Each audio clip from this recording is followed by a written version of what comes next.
Well,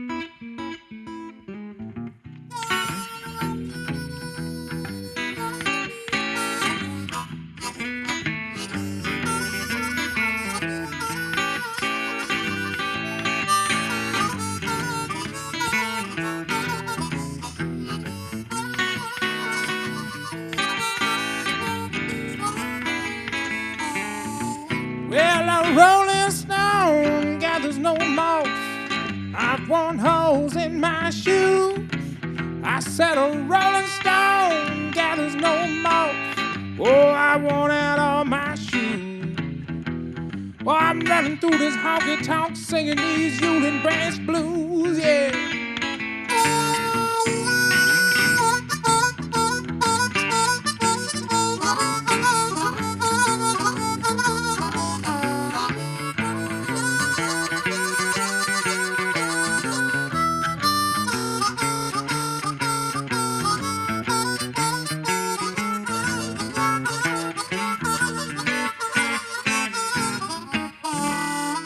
Hey, welcome everybody to Union Branch Blues. This is our second episode. We're actually geared up to be our best episode of all time. At least second to the first episode.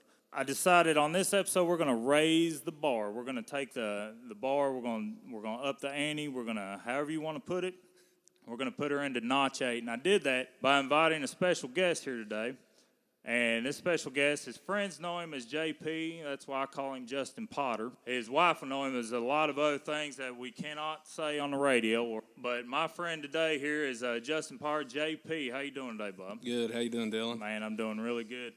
Having a whole lot of fun here. What made you decide to come out and have a good time with us out here on this podcast? Is there anything you want to say or? Well, like you said, I think my wife just wanted me out of the house. So. I can see that for sure. Well, we're more than welcome to have you down here at the Pump House, having a good time out here. Let's talk about our credibility for doing this show, right? Do you have any musical talent at all? Not at all. None? I like to think, when I get a couple beers, I think I do. But get some good acoustics in the car and the shower and stuff like that. Yeah. But people have iPhones now, so you get to see yourself. Oh, I understand that completely. Now, you're not completely talentless. I know that. You had a mean sidearm, right? Didn't you pitch in college? Yeah. Played a little college ball. College ball and what at college Pikeville. was it? Pikeville? Yeah. Okay. There's big names coming out of Pikeville. Nick Jamerson, he go to Pikeville? Yep. With you? Yep, we stayed in the same dorm. So you're down there with Nick Jamerson and everything? Yep. Did you know him much? Yeah. Got in trouble a couple times, but A couple times. yeah, we'll leave that for a different Or story. just a different episode, different type of podcast. Well, that sounds good. I know you're also known as the Joey Chestnut of the Pump House. Because I think you're undefeated out here in eating challenges, aren't you? Don't bring up the watermelon. Yeah, that's exactly what's being brought up right now. No, I don't want to get into the watermelon. So Devil's Creek Special and Nick Carr, we had them out here one night, and usually people are bringing in equipment, guitars and amps and all that stuff. You remember all that. But then Nick Carr started packing in watermelons. And we had no idea what he was doing, right? Do you remember that? Do you remember him packing in those watermelon stuff I was talking about? Well, at the end of the night, he decided to have a watermelon eating contest. And by God, you stepped up to the challenge. Yeah, and I don't even like watermelon. But you couldn't tell. I don't like losing either. So. Dude, you couldn't tell at all. You could not tell at all. I mean, I think you just no mercy against your challenger. No. And you're undefeated out here. That is actually first and only watermelon eating talent. Well, my musical talent, actually, and the reason I've got credit is because I was nasty at the alto saxophone in middle school. I was so good I was second chair. I was second chair alto saxophone at Madison Middle School. Now, the only reason One around? Well, the only reason I wasn't first chair is because daddy ball, man. The politics in middle school, man. Daddy ball ran rampant. There was politics, just insane amount of politics. Ryan Wilson, if you're listening, you know you should have been second chair. I should have been first chair. See, he's got to live with that his whole life, not me. So I guess he's worse off than I am. But that is the extent of my musical career. But if you listen to radio and stuff, you and I, we consider ourselves huge fans of just music in general. Yeah. And, well, you turn on the radio, and it is what it is, but, man, you'll agree with me, you go to these local music venues, and, man, the talent you hear there as opposed to what you'll hear on the radio, it's just insane. I don't understand the gap there. There's a huge gap. And like we were talking about earlier, who needs to go mainstream? All right. You know? Dude, I don't even know if we're going to get to our featured guest here today, but it's so diluted anymore. Like, I don't know what you're even shooting for, really. No, I really don't. Well, anyways, that brings us to our featured guest. These guys are not part of that. They should be mainstream. They should be everything that everyone's listening to every single day in their car, everywhere. We know them. We've heard them. You all might have heard them, too. They're amazing. This is the duo that started Creek Don't Rise. It's Jerry Lee Brooks and Marcus Oglesby. How you guys doing today? We're doing good, Dale, man. Thank you for having us. Well, thank you guys so much. Let's start out. Where are you guys from? We'll start off. Where are you guys from? Jerry, you're closest. You go ahead. I'm actually from Greenup. Greenup County, Kentucky, right Greenup County, Kentucky, right here. Hometown boy. That's Yeah, right. I grew up on Route 1 over by Imel's Greenhouse. I know exactly where. Yeah. Went to Greenup County High School, Wow. class of 2010. I don't think I knew you were that close. I mean, I followed your music and everything. You live here still? Yep, or I live in Raceland. He walked here tonight. Did you walk here? Yeah, I walked down, actually. That's why I was a few minutes behind, Got the Dark Shuzukis out on? and stuff, yeah. He drove the Shuzuki here, didn't he? right. Marcus, where are you from, bud? Tell us about yourself. I originally from around Beckley, West Virginia. Okay. But I live in in Hurricane now. Oh, gosh, that's a Not trip. Hurricane. Not too far. Not Hurricane. That's why I stuttered. I almost messed up. Hurricane. It's Hurricane. Hurricane. But it's not too far. That's what I said. That's what we do. We travel constantly every weekend. We actually have had a little bit of time off here in November, but it's ramping back up. We got a show out actually tomorrow. So it's good to get back on the road, get a little windshield time. So Oh, absolutely. thanks for having me out. I feel like that's one of those things that when you're on the road all the time, you're like, man, I need some time off. When you get too much time off, kind of time heals all wounds, and you're like, man, I'm ready to get back at it. Yeah, when we have a Friday or Saturday night off, it feels strange. Really? To me, it feels weird. It's like, am I missing something? I feel like did I miss my sleep through an alarm and I'm late for school? That's how it feels. Right. What do people do on Friday and Saturday night? That's what I'm sitting there wondering. What do people do? So it's fun we're looking forward to go listening to you guys, and it's just y'all are clocking in. Y'all are clocking in. Yeah. It's a little different feel. I wouldn't call it clocking in. It's pretty fun. I got It is hard to call it work. It really is. It's a fun way. Now, to, some places that you might play might be like work. I got you. Sure, a little closer to it. Well, that kind of leads me to my next question. Like, and Jonathan Cox, I couldn't pull it out of him. He wanted to be real nice, but what are some of your favorite venues y'all been playing at here? I want to know some of them other venues you guys been playing at. Of course, we're recording here at the Pump House. Sure. We all love it. It's amazing. Blah, blah, blah, blah, blah. We had a lot of fun playing at the Pump House, so that was definitely one of the funner ones. Okay. V Club is always a nice place. You to like the play V at. Club? Yeah, Okay. V Club's always cool. People treat you right down there and everything? Yeah, it's a Everything good place. I mean, you got a nice stage and good sound and everything, and lighting, and I mean, they have it's a music venue there. I got you. So they have Shooter Jennings played there last weekend. Yeah, he was You know just what I there mean? last weekend. They'll have big acts come through there, so it's a legit venue. Real locally, say in the Greenup area, Callahan's Pub is pretty nice out there in Cannonsburg. I know the owner of that's Tal. I know Yeah, him. he's a big supporter of live music. Okay, and he owns Kahuna's too, right? Yeah, it's not. I don't think Kahuna's is open yet. Yeah, I think It's they closed gone? down. That's where Oh, I had man. my first job out there scrubbing dishes at old RJ Kahuna's. You did? Yeah. You were scrubbing dishes? Oh out there? yeah, Oh, that's awesome. cheese hanging off my nose and everything. It was great. What else out there? I guess Smoking Jay's moved in out there, right? They still out there? There That's is kind of a some new music, place. yeah. Do they play music? Yeah, Smoking Jay? sometimes. They do have it sometimes. Well, Do they? that's where I heard them first. Was before Smoke and Jay's had their location out there on 60. They were out over in Ashland. Oh, Over okay.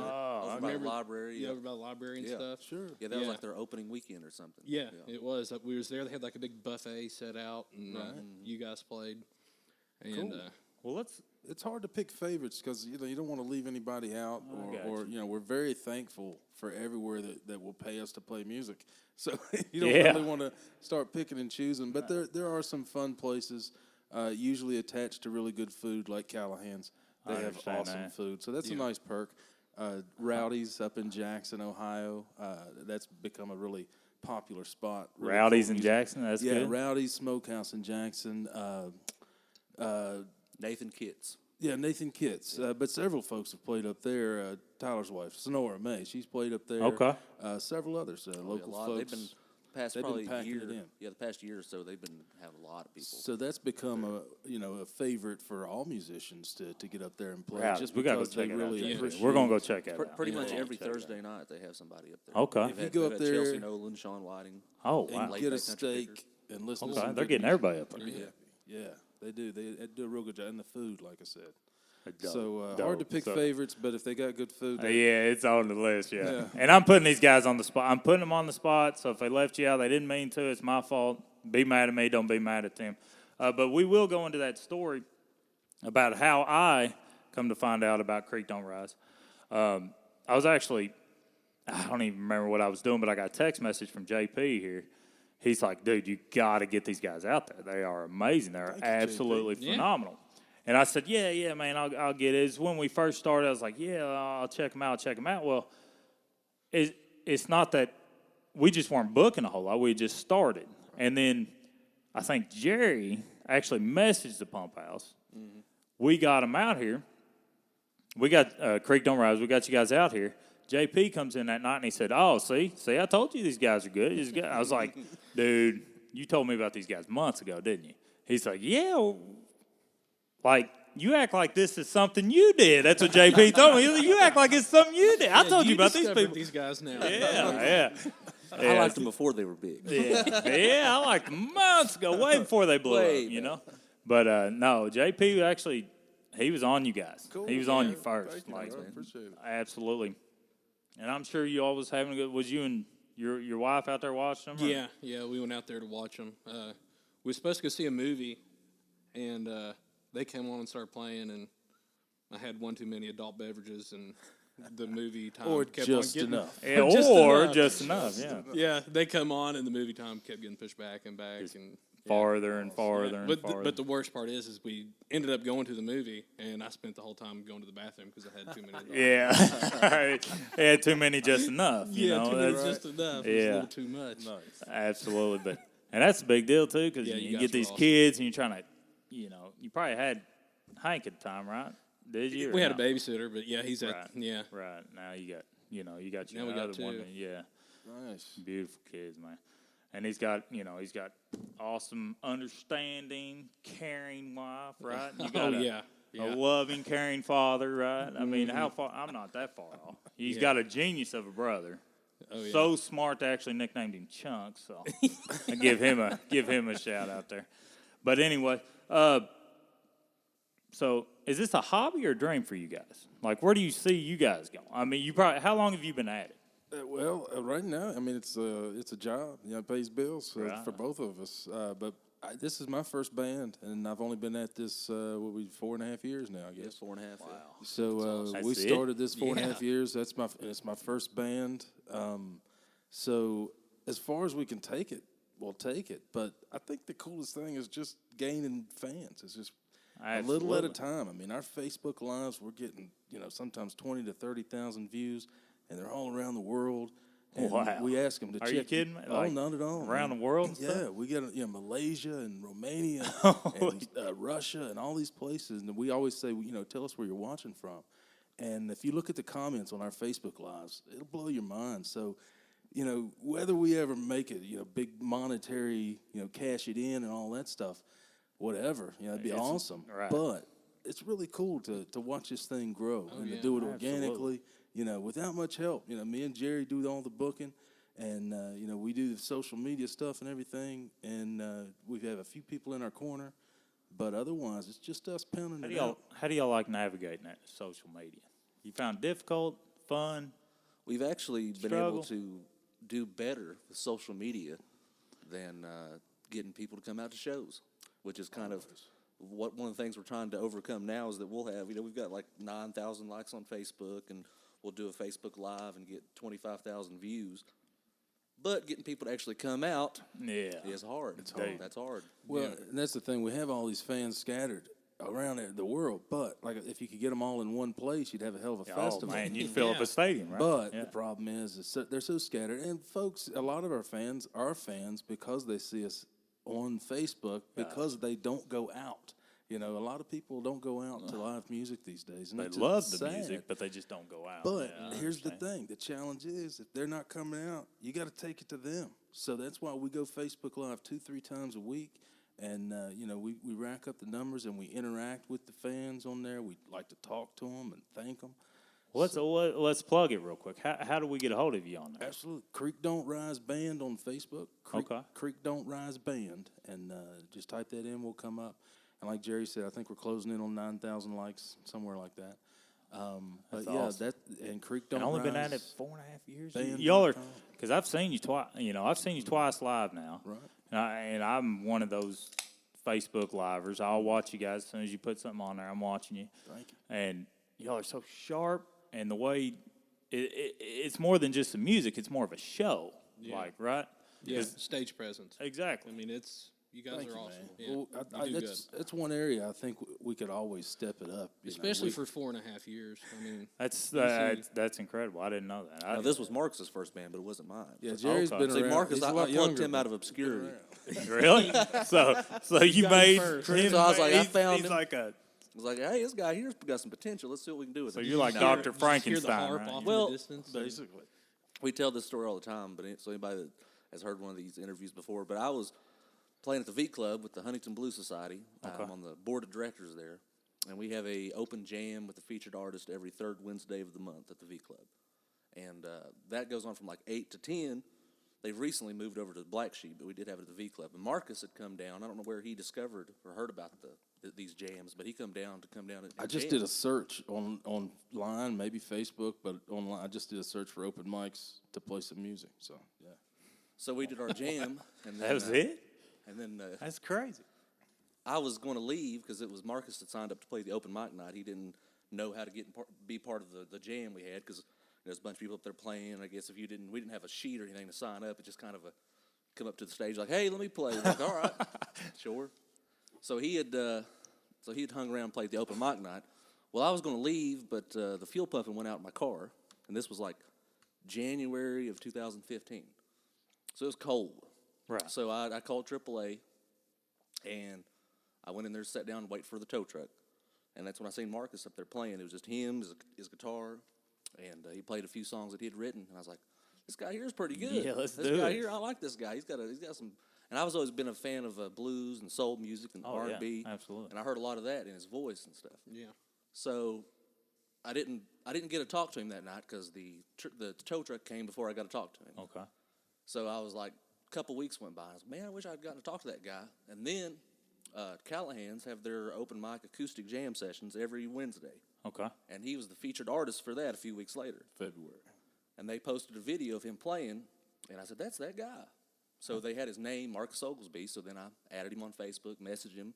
And I was like, have you ever recorded any of your songs? So we ended up going out to a buddy of ours, David Justice, out on 3 Prong, Route 7. Yeah. And in his little home studio, recorded Marcus's first CD. And I played bass on it and played most of the guitar on it. And a friend of mine played drums, who's now at Creek Don't Rise. And after Devin that, Hall. yeah, Devin Hall. It's his birthday today, by Happy the way. birthday, Oh. Devin and Steve, our rhythm section. Yeah, our bass player and our drummer. both It's their birthday. had birthdays today. They're both Same 20 birthday? They're both Slightly 29. different ages. They're not twins. Slightly different ages. Yeah, I know Devin. My wife graduated with Devin. Oh, is that right? Yeah, they were good friends in high school. And He's a stuff. great drummer. Oh, yeah. And I'd played in 3 bands before this one with Devin. So. Yeah. So you guys started it, but you got other. Who's your other members? Let's go ahead and list them out here. Yeah, well, we just mentioned Devin Hall, who's the drummer right now. Gotcha. Which we use a few different drummers, and shout Okay. out to Dave Nip. He's kind of our other go-to guy. Hogan Bentel was with us for a long time, and he'll fill in now and then. He's a student at Marshall. But Devin Hall's our main guy on the drums, and then Steve Cooper out of Huntington, West Virginia, is the bass player, and he's been around a long time, and Really? you can tell in his playing he can lay down some he funky stuff. Funky. Oh yeah. Oh, yeah, that's what I Sometimes I just listen to him, and I'm just like, oh wow, that's just good jamming, stuff. huh? Yeah, That's just crazy. That's just good. Yeah, he's been with us for a little over a year. I get about a year and close to a year and a half. And of course, Devin has been with us off and on. Took a little bit of a hiatus, but he's been with us the whole time. Devin's one of those guys that he'll quit anybody. Yeah. Boy, got a lot of quit. He got a lot of quit in Got a him. whole lot of But quit. you know, but he's so daggone good that you're like, well, if you want to come back, it'll be fine. Yeah, it'll be fine. Come on Okay, back. that's all right. You know, it's like an ex-girlfriend or something. You know, it's like, you Hey, come when on you're back. that good, man. It's When that you're good. Yeah, it's all right. and that's- We'll try it again. And that's what happened. The first time he left us, we wanted to play with some friends and another band and stuff. I got you. We're so busy, it doesn't leave time. So if you're playing with Creek Don't Rise, you're pretty much playing with Creek Don't Rise. It's a full-time job, It's yeah. full time. So now the one guy who is kind of not full time because we don't need a horn section every gig, but Greg Hurd out of Cincinnati is kind of our horn and keyboard player too. Yeah, he plays saxophone. So we bring him in, when we have festival gigs and things They got like a sax position up in Dillon. Oh wow, yeah. I was second chair. Did you chair, remember yeah, I was yeah. second that. chair? My son just started playing alto sax, and Is he's that in right? 6th grade, middle school. He Nice. just started playing. That's I awesome. probably don't want to have Dillon teach him anything. No. Hey, He might have retained all that. You don't know. it was the daddy ball, okay? Yeah. Or I would have been first chair. Yeah, if you come Yeah, out to see us, then there's a chance that it could be a different drummer or a different bass player, but it's always me and Marcus. Yeah, when you all played here, Devin wasn't your old drummer. Yeah, when we played here, that first time we played here, the bass player had never played with us before at a gig. Was it Steve or That was was it Casey? that was Casey. We used Casey Glover from Olive Hill sometimes, Never played and with she had never played with us before. I remember that. Wow. Her parents were setting up here, all fired up, I think. Yeah. Maybe. Yeah. I don't know. I guess. Wow. Yeah. But yeah, Well, but I couldn't- I had never she- met her. I could until tell you never- 5 minutes before we started Well, playing. I'd she's- never Are you met her. kidding me? No, She's Just one of showed those- up. she did good though. Yeah. That's crazy. She's one of those though. She went to Moorhead, and her minor was traditional music. Oh, so okay. she plays bass for all kinds of people and stuff. So she's a pro. She Oh, was so not- she's just she just come right in and did a good And job. we kept the set list fairly simple, and do some regular. center of the songs that we was going to do. It wasn't just total like. Your all set was just, I mean, I was sitting there and he told me about you and stuff, but, we didn't know what we was getting. It was the first time we'd ever heard you guys, and that first song, I can't even remember what it was. You guys just played an amazing set, and I remember thinking to myself, oh boy, it's going to get drunk out tonight. Here comes the forecast. It's going to get drunk out tonight. And I think I had to work the next day, but no, I chance think I of was off. falling I was off down. next day when I played with y'all, but You got sick, I think. yeah, no, I was actually off next day on that one. But that was an incredible night either way. How did you come up with the name Creek Don't Rise? Let me ask you that. Well, Where'd that name come from? It's kind of, we were trying to figure out what kind of sound we were going to have, and like Jerry said, everything I sing, whether it's country or blues or whatever, it's got a very soulful feel to it. And it's I think but that's it's what I still like most Appalachian. about you guys, It's Appalachian, so we were thinking Appalachian soul, Appalachian blues, and we were trying to figure out what says that. And me growing up, my whole life, my grandmothers and my mom, everybody's saying, good Lord willing, the creek don't rise. Yeah. We'll Dude, get there, we've all- Good yeah, Lord willing, the absolutely. creek don't rise. We'll make it, baby, So there's nothing that says Appalachian soul and blues and hardship like standing on the porch in these mountains with the water coming up. How high is and the you're water, about to Mama? lose and everything, No right? How kidding. high is the water, Absolutely. Mama, right? So, I told Jerry about that. I was like, we were trying to figure something out. I said, man, the one thing that keeps hitting me is creek don't rise. And to his defense, he was right. It does sound a little bluegrassy. He was worried that people would think we're a bluegrass band, and that has happened. But that's worked out in a way because we played some yeah. bluegrass festivals. But we do some bluegrass Poppy festivals, Mountain and even stuff, though, so. even though we're not Sometimes I bluegrass. think, oh yeah, Creek Don't Rise, and then the So and So Boys and Yeah. Charlie Woods and Deep Holler. You know what I mean? Like Creek Don't Rise, it fits right in there. But then Right. they hear it's like, oh wait a minute, that's not We that's brought not my drums. culture and That's heritage. right. That's immediately what JP said, man. These guys, they can play anything, but man, they put their own twist on it. And Creek Don't Rise, and then so I looked you up, and your all's album cover, the blue and the black and stuff. Yeah. Your name might sound bluegrass, but man, your Well, that's the- marketing is complete blues, like jazz. I think of like a speakeasy. You go down like a basement bar. You know what I'm Right on. saying? I'm thinking about Redmond's in Lexington, which They're a little more country, but their setup was downstairs, kind of a little bit darker, a little hidden away. Creek don't rise. Yeah. And then your sound is just wow. Well, that's the funny It was thing incredible. is that, we play a little bit of everything except bluegrass. I got you. Not much hip hop either, but blue. We say country, blues, soul, rock, and freaking roll. Right. So, that's our slogan. We have T-shirts like that. If anybody's interested, creekdon'triseband.com. Let me go on a little. Let me go on a little rant about that. So, people go out, and it happens here too, right? People go out and they're ready to spend some money. They'll pay $80, $90 bar tabs, sometimes over $100 bar tabs, them and somebody else, and they're drinking their face off, they're eating or whatever. And then the band's got a merch table set up. And they can't pay $2 for a sticker. Or they'll have a picture out they'll have a picture out with tips or something. And you're there and you've rocked out, you just absolutely had a great time. The band's doing what they can do, right? And the amount of work behind y'all's performances is just, I'm sure, hours and hours and hours and hours and hours. And all of a sudden, we want to become tight asses when the merch table comes out. I don't understand Or the tip that. jar gets set out. Tip jar. Are you a tight ass when you go out, JP? No. Sometimes, No, even- if even my with wife applause. sees a merch table, she's buying On. something off Boom. of it. On. Sometimes even with applause, folks are tight. And I think, and I'm gonna let Jerry speak to this. I think there is a lost art of etiquette of listening to live music. People just don't know how to do it. Right. Would you agree, Jerry?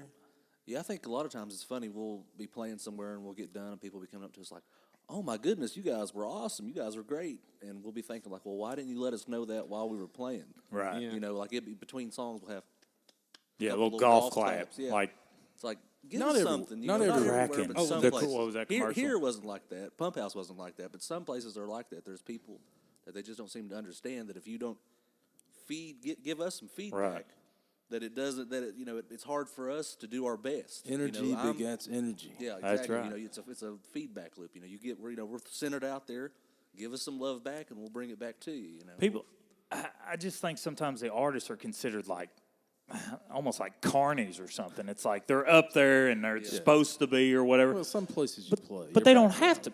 Yeah, some places are amazing, right? Yeah. Like and it's not just because it's the Pump House. The only reason you would come out to the Pump House is to listen to music, right? Yeah. You can't eat here.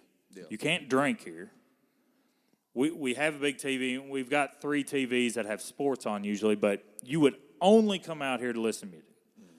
And it's so funny because we'd have shows, and the only reason I'm going on this rant because I've seen it firsthand. It's so funny because, we'll be taking up a, air quotes, donation at the door, right? And Collection plate. that goes straight to the band, right? That we can't sell alcohol, can't do food.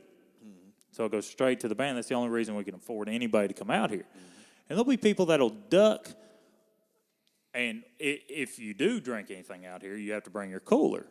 There'll be people that'll duck the doorman, 2 of them, carrying in a Yeti cooler full of Coronas and Woodford Reserve or Crown Royal or something. Don't want to kick Or what? And then the merch, and they'll dodge it, right? They don't want to get that stamp on their hand. And I'm like, are you kidding me? Y'all look like a bunch of drunken pallbearers carrying in a Yeti cooler, and you want to duck the doorman. Like, I don't know. I'm just complaining because I've got a microphone in my face. This was, I'm with you. This was, I don't know, a month ago or so. We were playing a place up in Beckley, and they were charging a cover charge. It was like $7.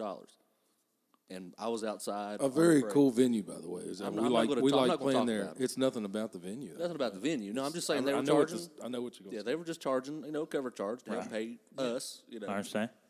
And me and the drummer were outside because people like to loiter outside this place. Right.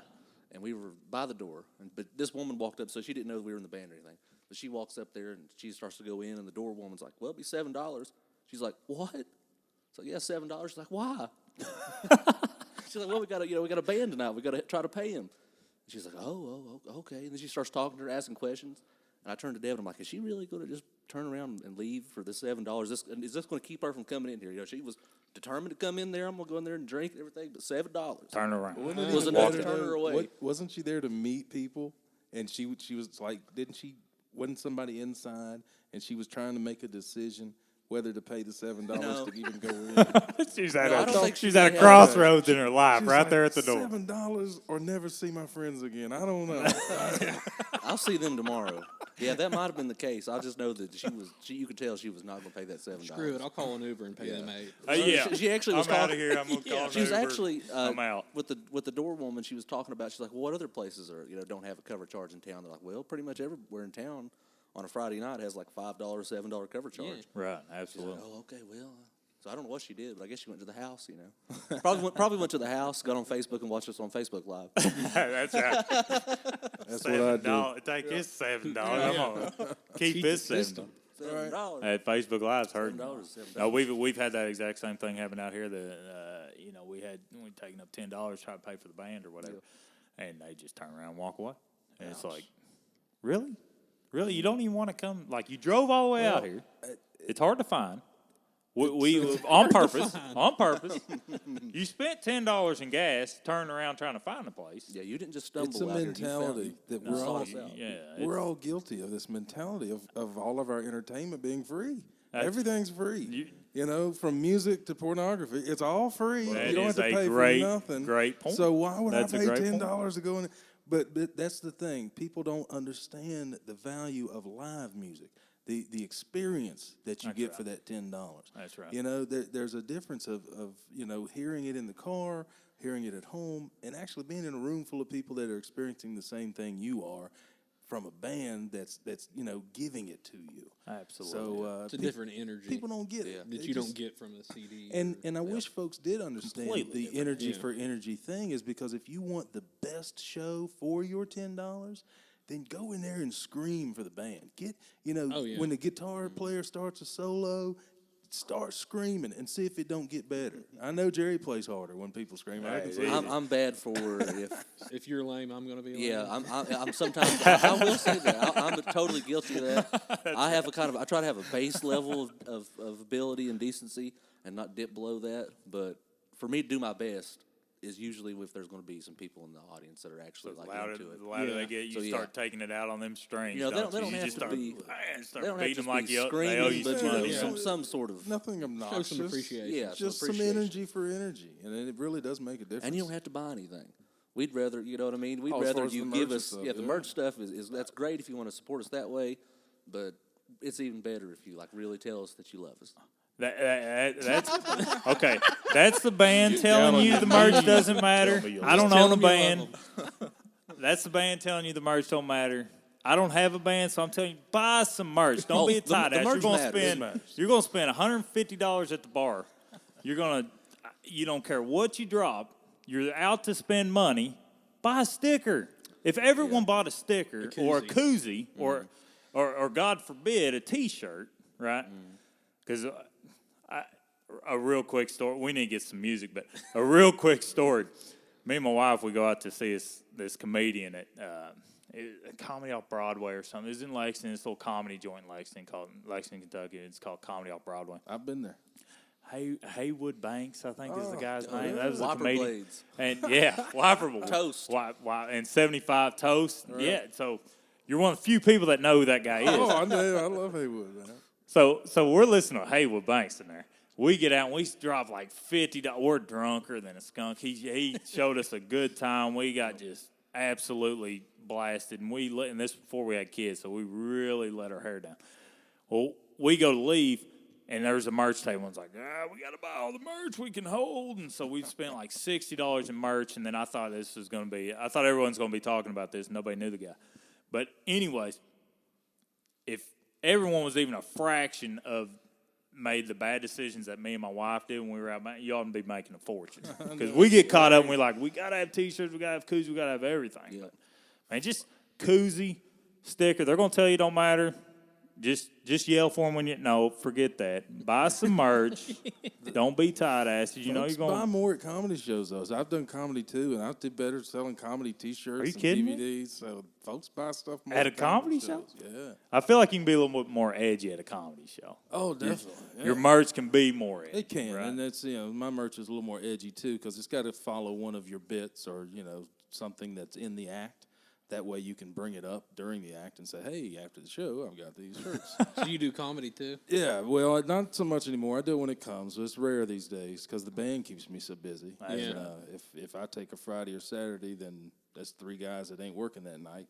So I've kind of put it on the shelf. I still love doing it. I'm probably a little rusty right now. Well, that translates Give us a quick 5 into minutes, their showmanship, right? Yeah, On their exactly. The stage stage. What's the presence. deal with airlines? Yeah, well, and that's what happens. See, I've only been in the band 4 years, but I've been entertaining all my life. Oh, yeah. Since I was a kid, they'd make us dance at family outings, and we'd have to sing and rap. And I grew up singing in the church choir, and speech classes, and all the way through school, and then just always been an entertainer. And then started songwriting.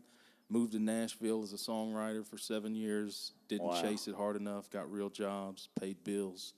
Ended up moving home. So, there's a lot of different roads to get where you can be in your first band. That's right. I wish I'd done it 20-some years ago. I hear you. But, it is what it is. Because You gotta now make the this lets you do it all, right? I mean, now you're a musician. You can Well- do the comedy. I'm sure you work and I that do into that, your and shows. I do some acting and stuff too. And I'm, all of I got like 4 or 5 jobs. All of them put smiles on faces. All of them make me happy. I used to be corporate positions, insurance adjuster, yeah, all that I stuff, understand soul that. Oh, draining. my gosh. For 20-some years, put it on the shelf.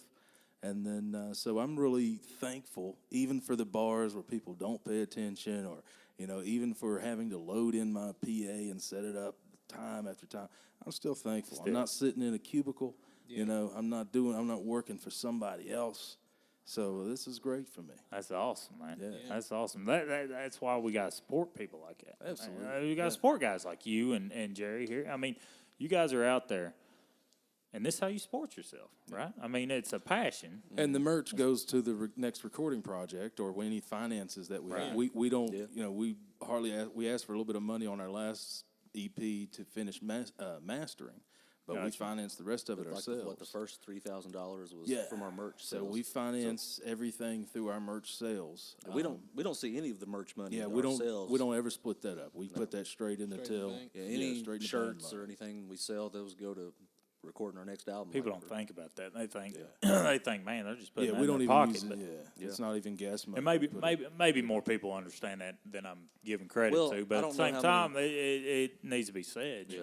I don't know how many other bands have that type of system to finance themselves, but Right. we come up with that and we're like, well, this way we don't have to spend our own money. We're still making the money and earning the money, and we get to put out new stuff. Absolutely. And every once in a while, you do a gig or festival where you sell $300 in merch and $400. $400 in merch, and that just goes straight to band money. Now you can afford another song. Yep. And now you can record something. Takes so much. How many songs do you have that's not recorded? Oh, Quite a few, yeah. I bet you're sitting on like a chest full, aren't you? Or at least unfinished ideas, right? Nah, I mean, there's tons of material, Right, in the hopper whenever we get around to it. In the hopper, I like that. Jerry writes songs too, but I've been writing songs for 20-some years, and all different styles of it. And not all of them are good enough. We're not going to bring all of those out with Creek Don't Rise. Right, Some I of them understand. are, That's a what I want to style ask that is your doesn't fit. process of songwriting. Well- How do you draw that? Is it Yeah, thus far, the songs that we've put out thus far are my songs as far as I write them lyrically and melodically on an acoustic guitar most times. A couple of them I've written on a bass guitar, different things, electric. But most of the time I'll write them. A lot of times for me, I don't ever force anything. I don't sit down and try to write anything. I don't sling out a bunch of songs. I might write 4 or 5 songs a year. But if it's not a good one, I don't keep it. I get rid of so it it's just immediately. what comes to you? And when it comes, it comes. Sometimes I'll write 6, 7, 8 songs in a year. Most times not. But when I finish a song, I feel like it's a really good song. Because if it wasn't, I wouldn't have stuck with it. But usually they come out 5 minutes, 15 minutes, melodically, lyrically. A lot of times driving a car. A lot of times I'll get a hook, in my head, doing anything, hearing whatever, and then I pound them out fairly quickly, because if they don't come quickly, usually they don't come at all. I understand. There's very few songs I have where weeks, months, years have gone by and I've gone back and finished a song. Usually I'll either finish it or it just wasn't working. I got you. Now then, at that point, you know, especially since we started the band, it's been awesome to have an avenue to make my little simple songs explode into what you hear when we're on stage. So I bring the songs to the band. A lot of times I'll send them to Jerry ahead of time, and we'll bring the songs to the band, and I'll play it. Then they'll play it with me, and then they'll play it again. And the next thing you know, it's a song. You know, it's just taking on a life of its own. Gotcha. We'll start arranging it. Jerry will want to do this and do this part over the solo or slow this down. You know, Steve will work in whatever bass line and the drums. So it all comes It together. all comes, Yeah. At that point, you can't even stop it if you wanted to, right? Yeah, I mean, everyone gets inspired, and here we go. When I bring them, they're pretty much a finished song, but definitely not polished to Right. the point that people are really going to get into them. You know, so when they bring them to life, you know, it's cool for me. You know, I give birth to this little baby, and I get to watch it grow into something that's Mature, now you're playing it at shows Right. and everything. Right? Yeah, that's it. And Jerry, you write too? Yeah, I write too. Marcus here, like I've said before, me and him had this conversation. He's such a great songwriter, and I said that was one of the things that initially, you know, drew me to him was the material that he has. So far, I've been like, you know, we stay so busy, and it's like, you know, here Marcus will have a new song, we'll work it up, start playing it like the next notch, you know. And he's just such a great songwriter that it's intimidating. Like, so let me sneak one in here. Well, daggone, he's got a new one. That's a hit right there. Shit. he Hey, does. we'll owe work me on money. next week. We'll work on it next week. But yeah, as far as the good. band goes, yeah, I mean, he brings everything to us and plays it for us on acoustic, and then we start working out the arrangements. And you know, I have a lot of fun writing my guitar parts to, you know, whatever songs that he's, you know, brought to us, and trying to do a little something interesting with the chords I'm playing, the solos, stuff like that. And then we'll change up like I said, you talk about one thing that I'll say about us is that we are tight. We're not the most talented band, but we are tight. Nice. Like our beginnings, our endings. We have most of these originals are like we know exactly where everything goes. I got you. You know, there's not just a like look at the other guy. The guy looks at you like, "You ready to end it yet?" No, I'm not ready to end it yet. There's a couple songs like It ain't that. from practice, because we never ever practice. We've practiced maybe 5 times with Steve in the year. Oh, probably 8 or 9 by now. Is that right? Maybe. Never. Well, part of what it is though is that we Because we went play. months without practicing with him. We play, you know, in the summertime especially 4 or 5 times a week. Okay. So playing 4 or 5 shows a week, you get tight. You know, you Oh, kind of. absolutely, yeah. A lot of times too, I'll go back where we do so many Facebook lives.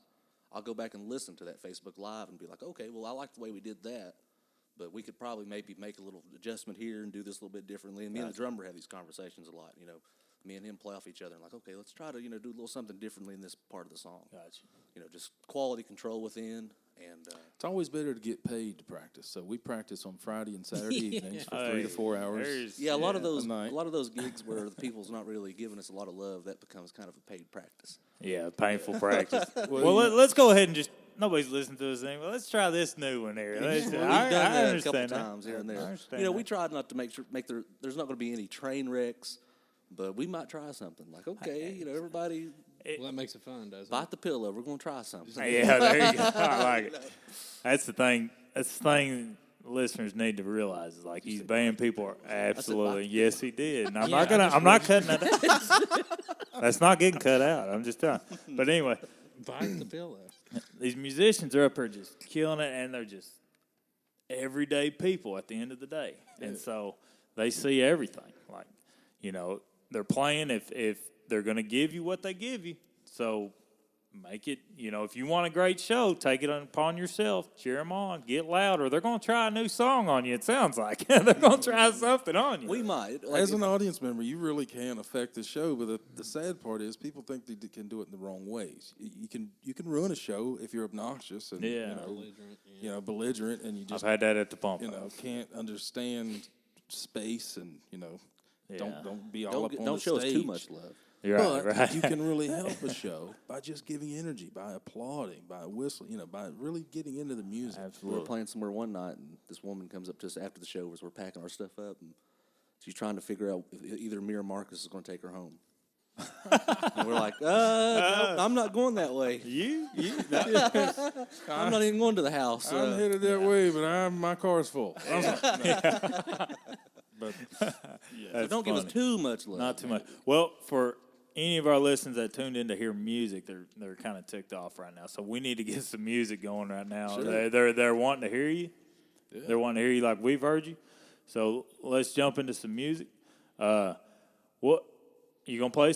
You play a few songs for us. What's this first song you gonna play, and what's the inspiration? What are we gonna do, Jerry? We got the duo version, by the way. This isn't the full band, just the listeners will know. It's just the duo. Let's do like White Coat Man first. Okay, and we're gonna do. Jerry's gonna play acoustic guitar, and I'll play harmonica and sing. So even when you come out to see the duo version, it's usually Jerry on an electric guitar, and I'll be playing acoustic and harmonica when I'm able. So White. What's the name again? The name of the song is White Coat Man, and it's one of our signature songs. And we just did this one on WSAZ recently, but it's been on PBS NewsHour. It's been on a couple of PBS things. A documentary film out of New York company bought rights to put it in their film. But it's basically about the opioid crisis. It's something that everybody can relate to. It hits home, man. And it hits home hard in this area. And I wrote this song. It's about the doctors and pharmacists who often start the problem. Not always, but oftentimes start the problem that leads to heroin and overdose and too often death. But it's called White Coat Man. And when this came on me, I was watching the news, and they were comparing the black coat of a drug dealer to the white coat of a pharmacist. And I wrote White Coat Man in a few minutes, and this is it. That's incredible. Cool. Want to get the level on this here?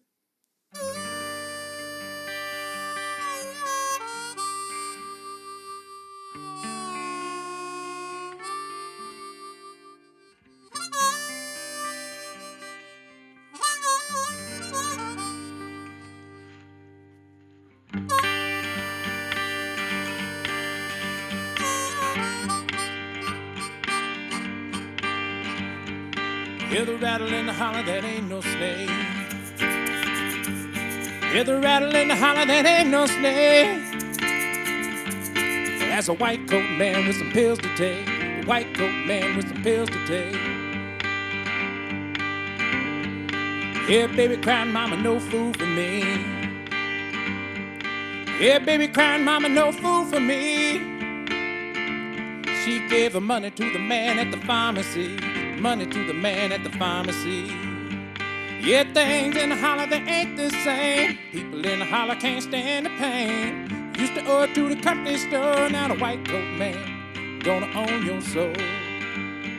I say the white coat man gonna own your soul.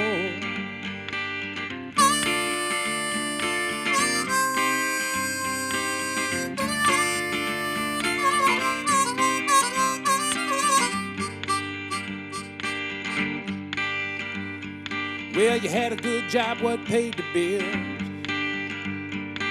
You had a good job there in them hills. And then you got hurt and there came the pills. Then you got hurt and there came the pills.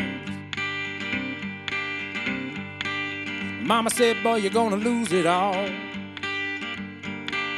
Daddy said, son, don't drop that ball. Cause when the pills run out, you know the needle call. Pills run out, you know the needle call. Yeah, things in the holler that ain't the same. People in the holler can't stand the pain. Used to owe it to the company store, now the white coat man gonna own your soul. I say the white coat man gonna own your soul.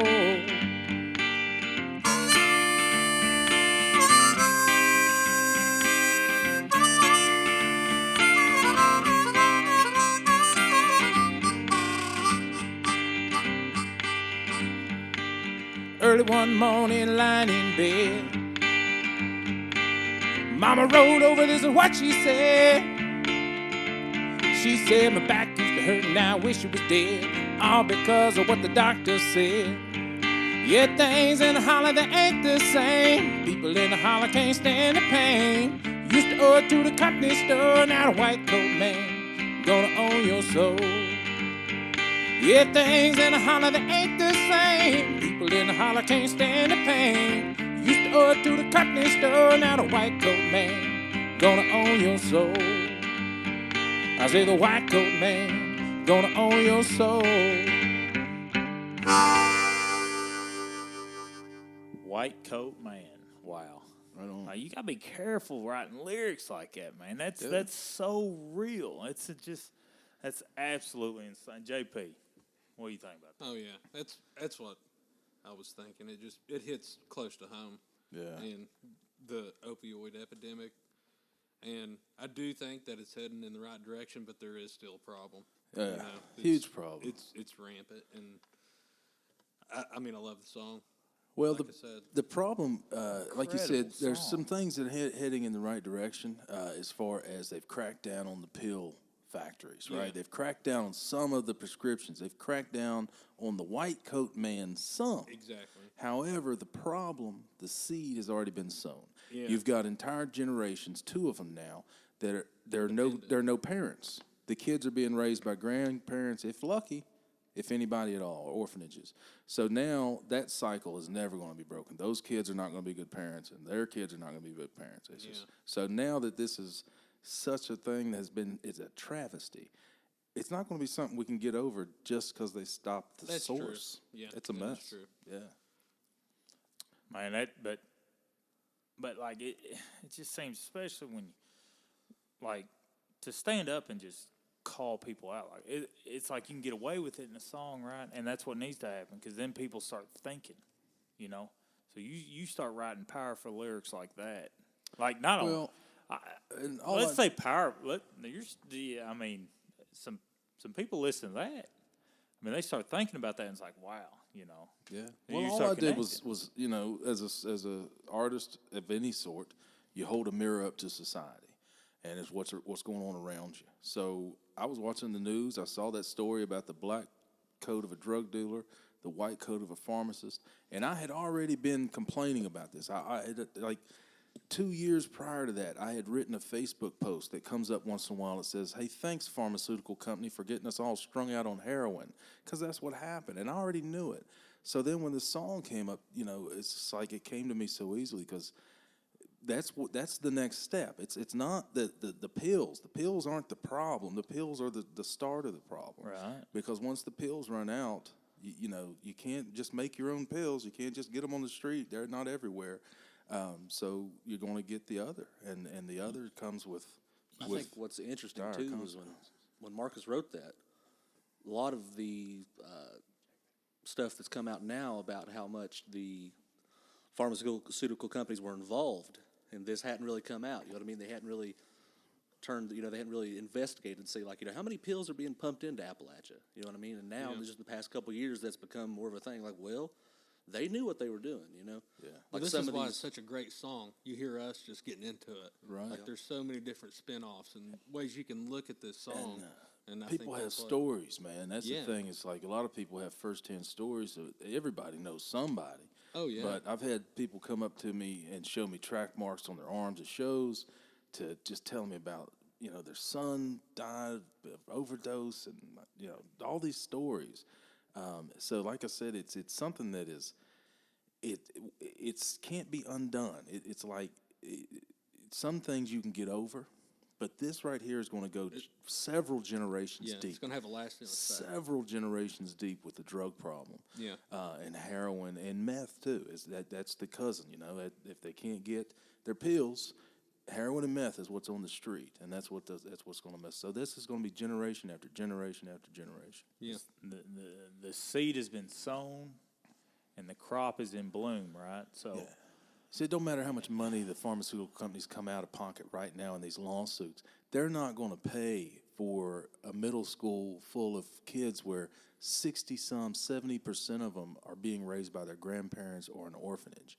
They're not going to pay for those kids' kids. That's right. Who are going to come up and not know any better. You know, the level of security in our society has dropped to an all-time low. We're scared. We are frightened. You used to live in the country and leave your door open. Now you live in the country. That's worse than the city. Yeah, you because lock of it. pills and meth. That's right. So Because it's, now the pills and meth are. it's a bell that can't be unrung easily, and I don't really know, where the light is at the end of the tunnel for this. I think part of it, though, is how economically depressed our area is, though. That's why Yeah. a lot of these people start drugs, you know what I mean? That's right. You know, You look, what was it, AK Steel? a couple weeks ago. It's done. You know, Out. that was what 1,000 jobs, or at its prime was like 2,000 jobs. And it just slowly shrunk over the years. And what jobs are coming in here that's going to replace those jobs? Yeah, poverty. Brady Industries. Hopefully, But so far they Let's haven't done keep on anything. You know what I mean? Yeah, I mean, So, let's keep our hopefully fingers they do. crossed. I mean, by all means. But here's the other thing: thanks to the opioid crisis turning into a drug crisis, turning into an absent parent crisis. Now you have whole generations that aren't fit for the workforce. So even if the companies come in with the jobs, they got to bring in workers with them because nobody in Appalachia is qualified to pass a drug test and work there. It's out of control. It's out of control at this point, Cycle. right? It's That's a what I spiral. said. We're It is a spiraling bell down. that cannot be easily unrung, and I don't know Well, that where it's song. going. Well, listen. You know, let's start the conversation, right? And your all songs. Yeah. That's powerful. Yeah. It seems like, and I went over this in episode 1. It seems more powerful in song form for some reason. Sure. For some reason, it seems more powerful in song form. Yeah. Well, it's, I don't know why. I tell you, the thing about music is when you write something, and some songs are just fun, but when you write something with meaning to it, there's power in a sing along.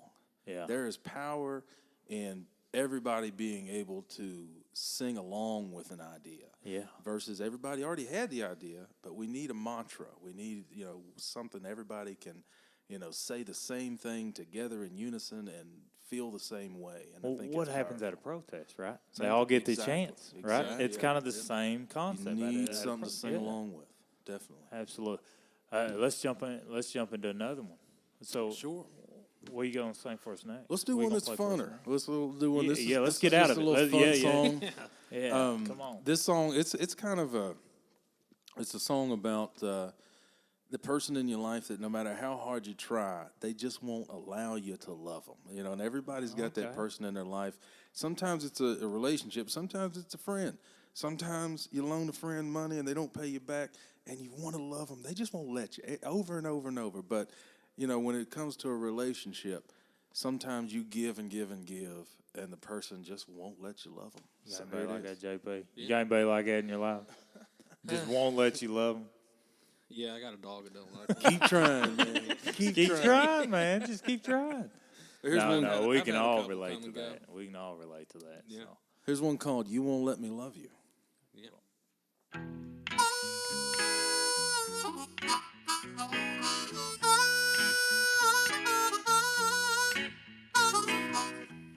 Baby, I don't want to be the kind of man that you can't trust.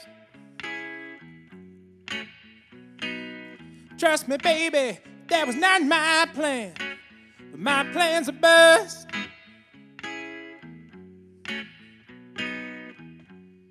You say you want me around. You say you don't want no run around town. But what am I supposed to do? You won't let me love you. You won't let me love you. You won't let me love you. What am I supposed to do? What am I supposed to do? Yeah. Listen here now. Time was you couldn't get enough of this old boy's love. Things was good when things was good, but now, baby, times are tough.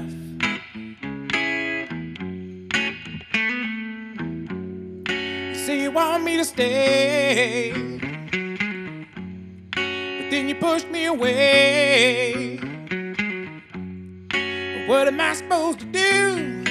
You won't let me love you. You won't let me love you. You won't let me love you. What am I supposed to do? What am I supposed to do? Yeah.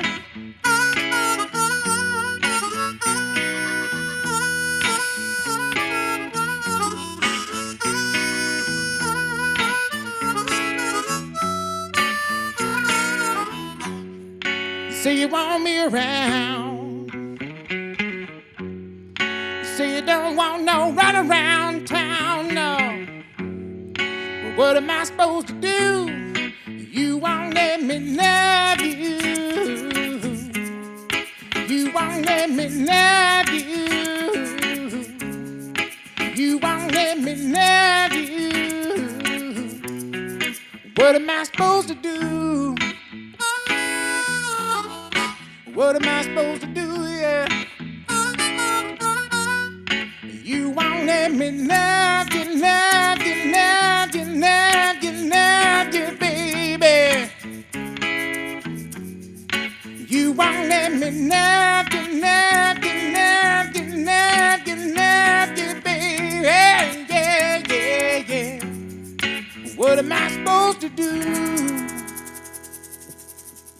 Holy. What am I supposed to do after hearing something like that? Holy cow. Find another woman, I guess. Five Mountain, what's that song about, man?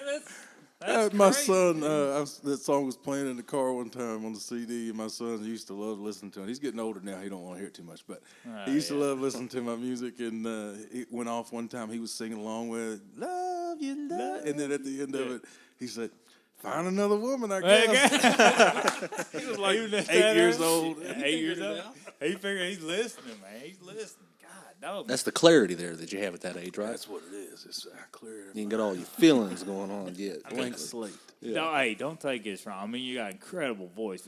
Don't get me wrong, but with the guitar playing and the harmonica playing, and you got the little shaker, man. It's like there's so many singers. Like I start listening to your all's playing, like you're singing or something. It's like it's got its own voice. I guess is what I'm trying to say. Yeah, Their cool. instruments have their own voice. Well, and again, this is a very stripped down version for the duo. Even usually Jerry's on an electric, and he can play an acoustic just fine, but he's a hell of an electric guitar player.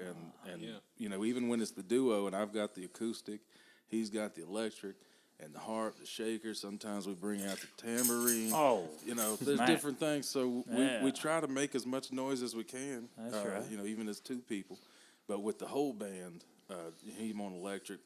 Me sometimes on guitar, but then I can just play harp all night. Yeah. It's fun.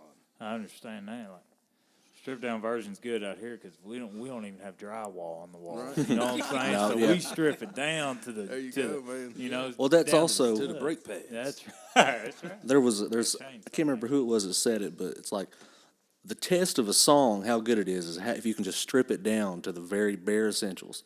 Like acoustic guitar or piano and vocals, just like one instrument and vocals. If you can strip it down to the bare essence right there, and if it still holds up, that's a pretty good song. Then you got something. Yeah. You got to Yeah, hold and that's it. what I the mean? hell of the song right there. Holy cow. So you're saying Old Town Road wouldn't be as good without the mix? Okay. I'm not gonna Kids I'm not gonna you're diss. gonna lose a fan. I'm not Don't be gonna diss talking about my Old Town Road. You my gonna lose son a will be fan. first.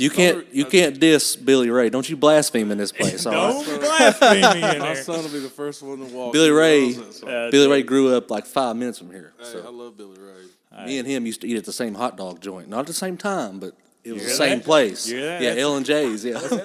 It's called a connection there. You Yeah. hear that? Nice. No, man. My kids, man. And it's like Old Town Road, man. Like, it became an epidemic.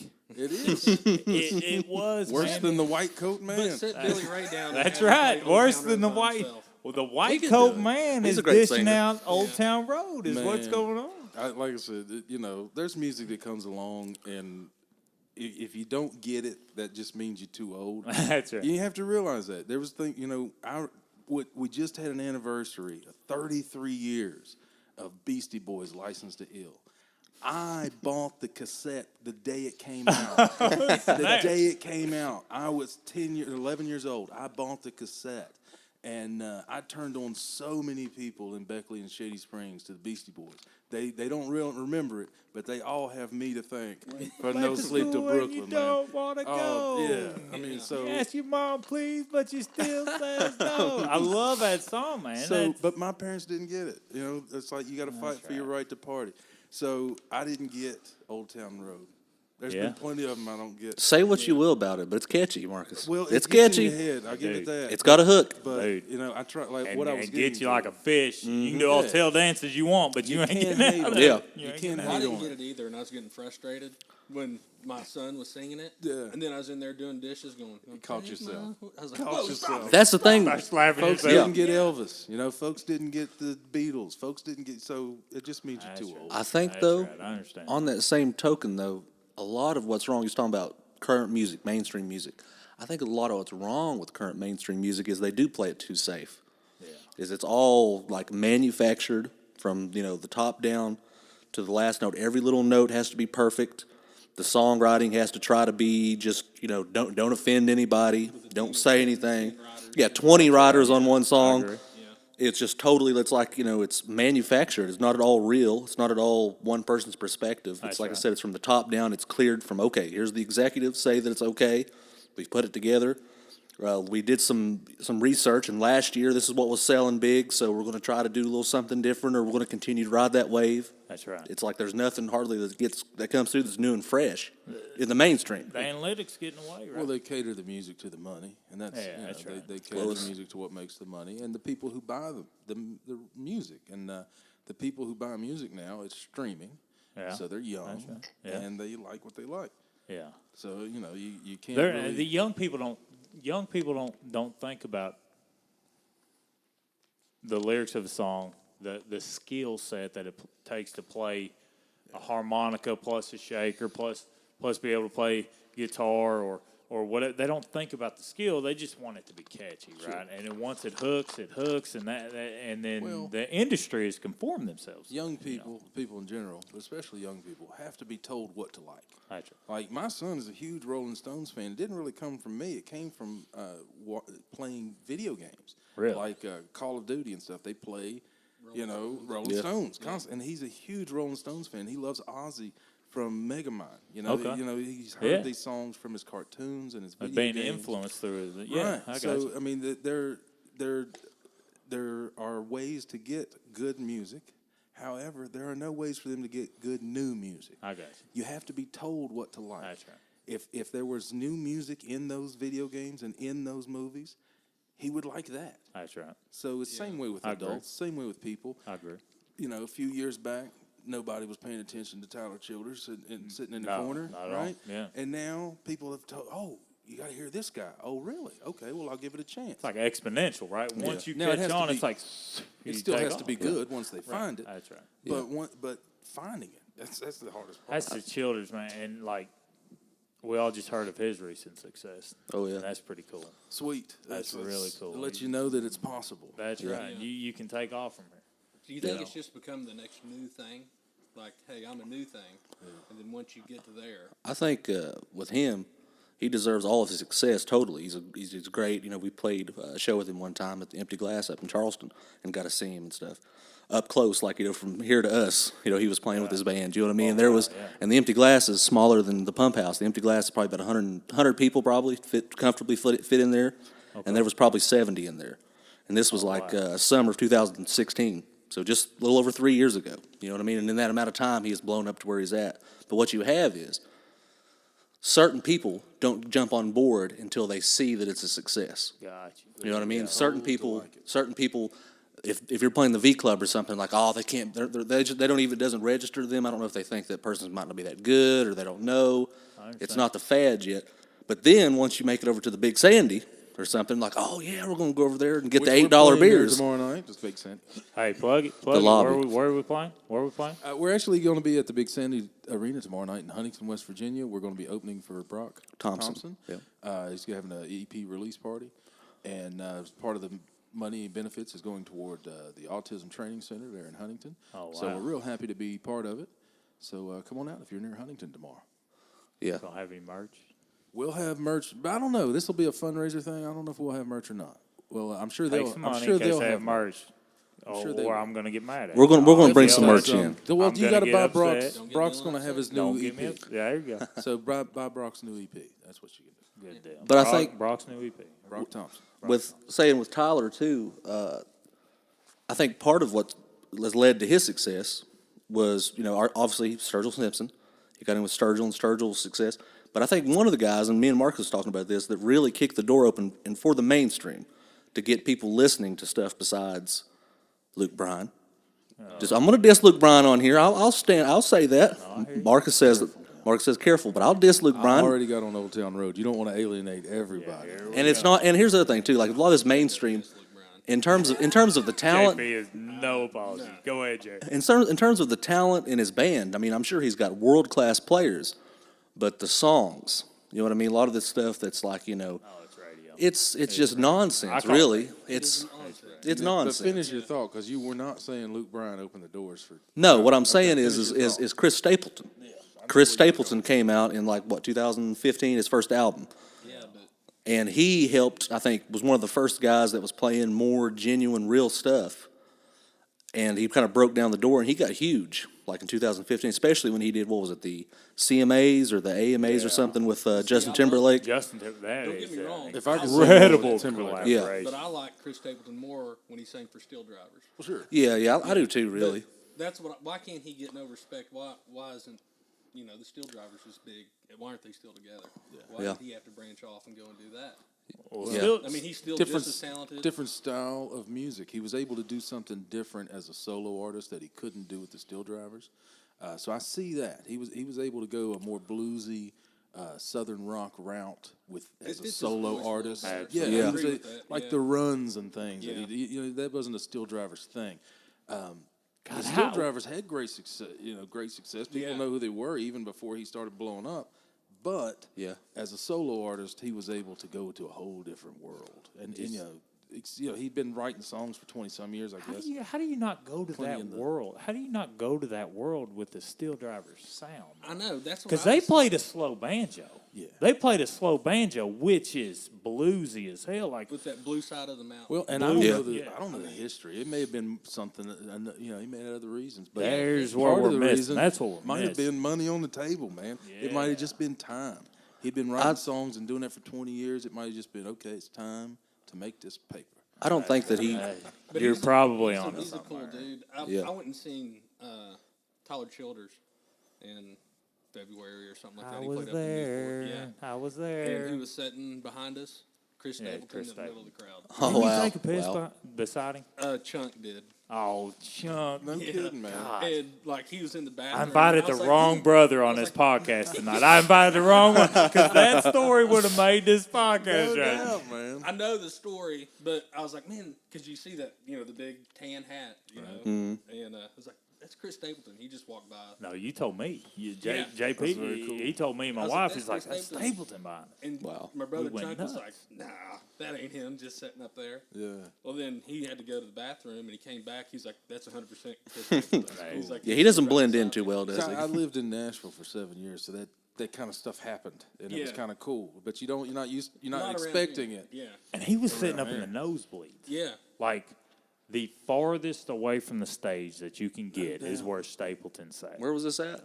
Is in Covington, right? Oh yeah. Yeah. Right? Covington? Newport, Covington. Up Newport? there. Yeah, right. Same place. So we went and seen there, and it was so funny because we waited in line forever for a beer. Me and my wife did, and as soon as Messed Up Kid comes on, she drags me. I said, "We've been standing here forever." She said, "I don't give a crap. We're going to listen to this song because she loves that song." But man, that guy came from this area. You know, Yeah, that's what's- he's hometown. He's Shows you homegrown. that it can be man. done, man. Stapleton's homegrown. Yeah. Sturgill's homegrown. Yep. It doesn't show that it needs to be, or it can be done. It shows that it needs to be done. I mean, those guys are single-handedly saving country music. Yep. Because, and I'll go on record.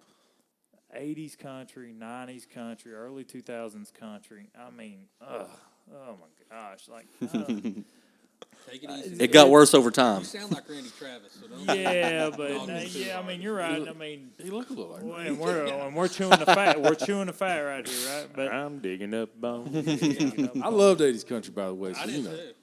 But- it lost me in the Alan mid 90s. at okay, so, but we're right there together, and it's like, man, but I will say that this country coming out of these hollers, which y'all played here at the Pump House a couple times, y'all are holler renowned now. You're holler renowned. Holler Now, everyone certified. in the holler knows who Creek Don't Rise is, and that's a big deal out here, right? But at the same time, coming out of these hollers, the sound coming up through these ridges and stuff has a lot of blues influence now. Yeah. I mean, it's not. I mean, bluegrass is amazing. I love bluegrass, and I mean, I absolutely love it. But man, they're slowing that banjo down a little bit. They're starting to really get funky with the bass and the guitar rhythms and hooks and stuff, and it's starting to just be. Soul. Yeah, I'm gonna call it Ulan Branch Blues. It's gonna be a new genre of music. It's gonna be Well, that's Ulan what Branch I'm saying. Blues. I don't think It's you gonna need be. to label country blues. You're exactly right. It's just somebody putting a label on something. That's right. If you like it and it's good music, you like it. You don't need to name it. I always say Like I that couldn't put a finger on what your guys' sound is by the labels that everybody No. puts out. labels You know are what I for mean? limited imaginations. Exactly. That's all it is. It's just something you Yeah. blurt out. So if it's good music, it's good music. I think- Exactly. we play a lot of country. Like if you come see us play a 3-hour show, Oh, dude. you'll hear Merle Haggard. Oh, and dude. Waylon Yeah. Jennings Yes, and we all do that, here when we right listen to beside you, for BB sure. King and Bill Withers and Tom Petty. Waylon and Jennings. Stones. When you guys went to Rolling Stones, to Tom Petty, to Merle Haggard, and I was like, what the hell just happened? You mean everybody doesn't do that? Yeah. And we try to do it without a drop off, in quality because It doesn't drop. sometimes you'll hear a country band do "Ain't No Sunshine." Like I've heard that. I was in Nashville a couple years ago, and I'm walking down the main strip, and there was a country band in the window of I think it may have been Legends, or I can't remember. Anyway, they were playing "Ain't No Sunshine," and I wanted to go in and John Belushi, the guy's guitar. I wanted to go take his guitar and John Belushi that thing all over the wall. It was horrible. Daddy, make it stop. It was bad. And that's what you get when you have a country band trying to play "Ain't No Sunshine." So what we try to do is we just try to play good music, and we try to do Yeah. it really good. So when we do the Stones, it's our version of it. But you're not going to come away saying, well, they don't know how to play rock and roll. And then when we do Merle Haggard, it's our version, but you're not going to come away saying, well, they don't know how to play country. And we both listen and like all that music, so it's not like we're forcing ourselves to do, It's not like forced. we're both big fans of Merle Haggard, both big fans of Rolling Stones, and we can play them both pretty well, I think. So we do it, absolutely. Yo, you're playing damn well. You're playing very, very well, and man, it's different. Like, let's stop putting labels on stuff. Right? Exactly. Let's just stop. A lot of Let's that- just Have to stop be it. country. Why's it gotta be country? Yeah, a lot of that's marketing. I think it makes it easy for marketing. You know That's what I mean? Because you want to put it on the radio on this station. Like, hey, One of the coolest things I heard Tyler Childers go back to him say was that, he really doesn't like to be called Americana. He hates the labels. It's just, why label it? I seen Because him when you label it Americana, you immediately pigeonhole it in a marketing segment. That doesn't let him expand to all markets and all people. They used to call it crossing over. Well, it's not crossing over. It's just appealing to everybody. That's right. So, yeah. I agree. What's really cool about Tyler too is this last album that he came out with. There's some stuff on there that is not what you'd expect a mainstream country artist to be doing. You know what I mean? You're right. The production and stuff on there is pretty cool, pretty hip. Oh, Well, the fact that absolutely. he has a song called "All Yourn," and right there, man. Yeah, but you ain't That's gonna the lose Grammy, your bass. right? Well, I'm That's saying, the Yeah, Grammy. yeah. you're not gonna lose your bass, your Appalachian bass, by naming it "All Yourn." well, All Yourn. That's musically great. though, Ain't it's got a no lot of soul in ways it and around stuff. it. You know what I Yeah. mean? You can talk about Sturgill's album. Yeah. He comes out Oh, with that's Madison yeah. behind it. That's even more about Left Wing there, isn't it? That's like whoa. Yeah, I wasn't expecting that. Yeah, he's got some wild. So Sturgill's always been like that, though. You know what I mean? And people, what's funny is Pushing that the boundary. pushing the boundaries. Yeah, he doesn't care if he's like, if you don't like it, that's okay. But this is what I wanted to do. Yeah. This is where I was led to go. Yeah. And that's kind of the way that we are with our music. We play bluegrass festivals, but we don't show up as a bluegrass band. They know what they're getting. We're bringing our drums and we're going to play our music, and people dig it because it's just good music. Good music. Yeah. Just good music. Yeah. It's not offensive. It's makes its toe tapping, makes people happy. Oh, yeah. I couldn't agree more. Now there are some people that's purists and like, now that's a drummer. Take it. If you can't have a drummer at a bluegrass festival, I'm not going to stand for it. That's the problem. No, we don't hardly ever run When, into when those they people. walk out, they go back to the camper and watch us on Facebook Live. So it's all good. That's the problem. That absolutely, but that's the problem with labels. There's like, Yeah. I know so many people that it's country. I ain't listen to it, man. I'm Yep. purely rock and roll. I'm pure. I'm Metal, not listening yep. to country. I don't like country, or vice versa. Mm-hmm. I'm not gonna listen to rap. I'm not gonna listen to rock and roll. I'm strictly country and bluegrass. it's like it makes them less of a person or something when you got them labels and you're trying to cross over and stuff. If we did without the labels, let's just get down with what we can get. It's down like with, growing you up. know? It's like growing up fighting with your friends over Ford and Chevy. Yeah. You know, That's and right. then when you get older, it's like, give me something kind of new, and I'm happy. Yeah, that's right. I'll get over it. Give me something that, Right, something that A works, to B, something that makes me feel good. So within 10 years old, I'm good to go. That's how I am with them cars. But you're right. It's the whole Chevy Ford debate. it is, man. People have to, people like to pick a team. People like to be tribal and pick a side. And I'm country, then I'm country, and that's all I am. all I'm Well, man, you're missing out on a lot of stuff. Yeah. You're missing out on a whole lot of stuff if that's all you are. No matter what label you want to pick, if you're just rap, man, you're missing out on. If so you've much. never, heard George Jones sing a ballad just because you like rap, feel then my bad God, for man, you're missing out on a piece of life. Yeah. Yeah. That's right. Let's get another song, guys. Let's do this. What we got? We're gonna lead right into it. Let's hear something. You want to try? Try Sometimes Breakaway? it rains. We can do Sometimes It Rains if you want to. Want to try that? I'll tell you, it might work. What we playing? We're going to do one called Sometimes It Rains. This is the EP title cut of our current project that you can find on our website. It's on iTunes and Spotify and everything.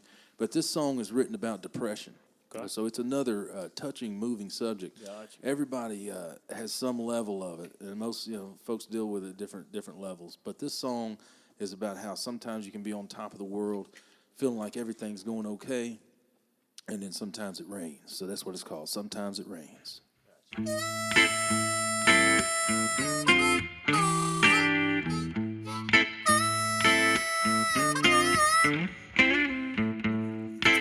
Remember the night you left me, baby.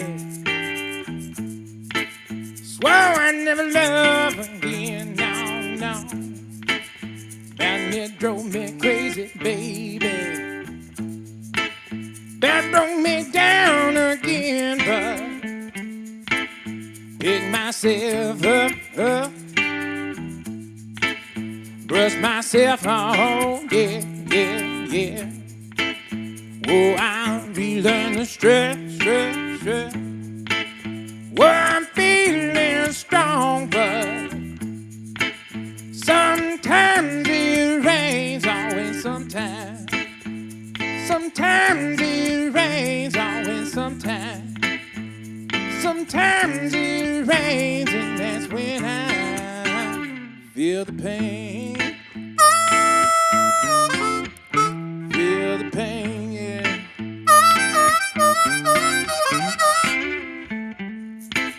From where you standing, it may seem I'm doing well. No understanding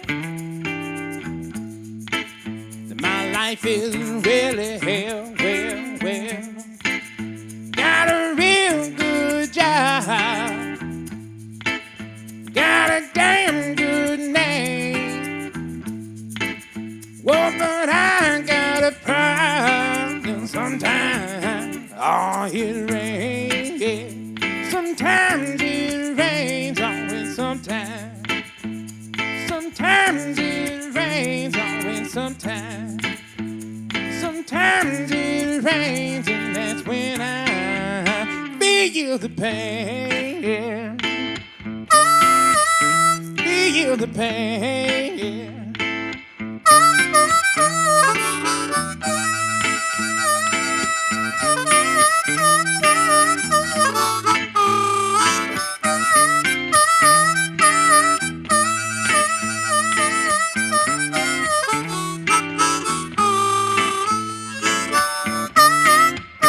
Oh, and sometimes it rains, always sometimes. Sometimes it rains, always sometimes. Sometimes it rains, and that's when I feel the pain.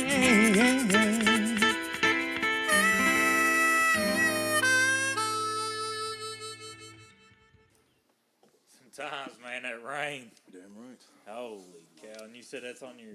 That is our EP title cut, our CD that's out right now. It's called "Sometimes It Rains." That's the CD. The blue and the purple CD is there's an Indian on the cover.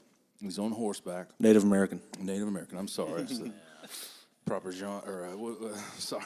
Jerry keeping you on. That's Yeah, right. you gotta call me out on that. But I got a lot of Cherokee, so I can get a pass. I That's think. Maybe. right. I don't know.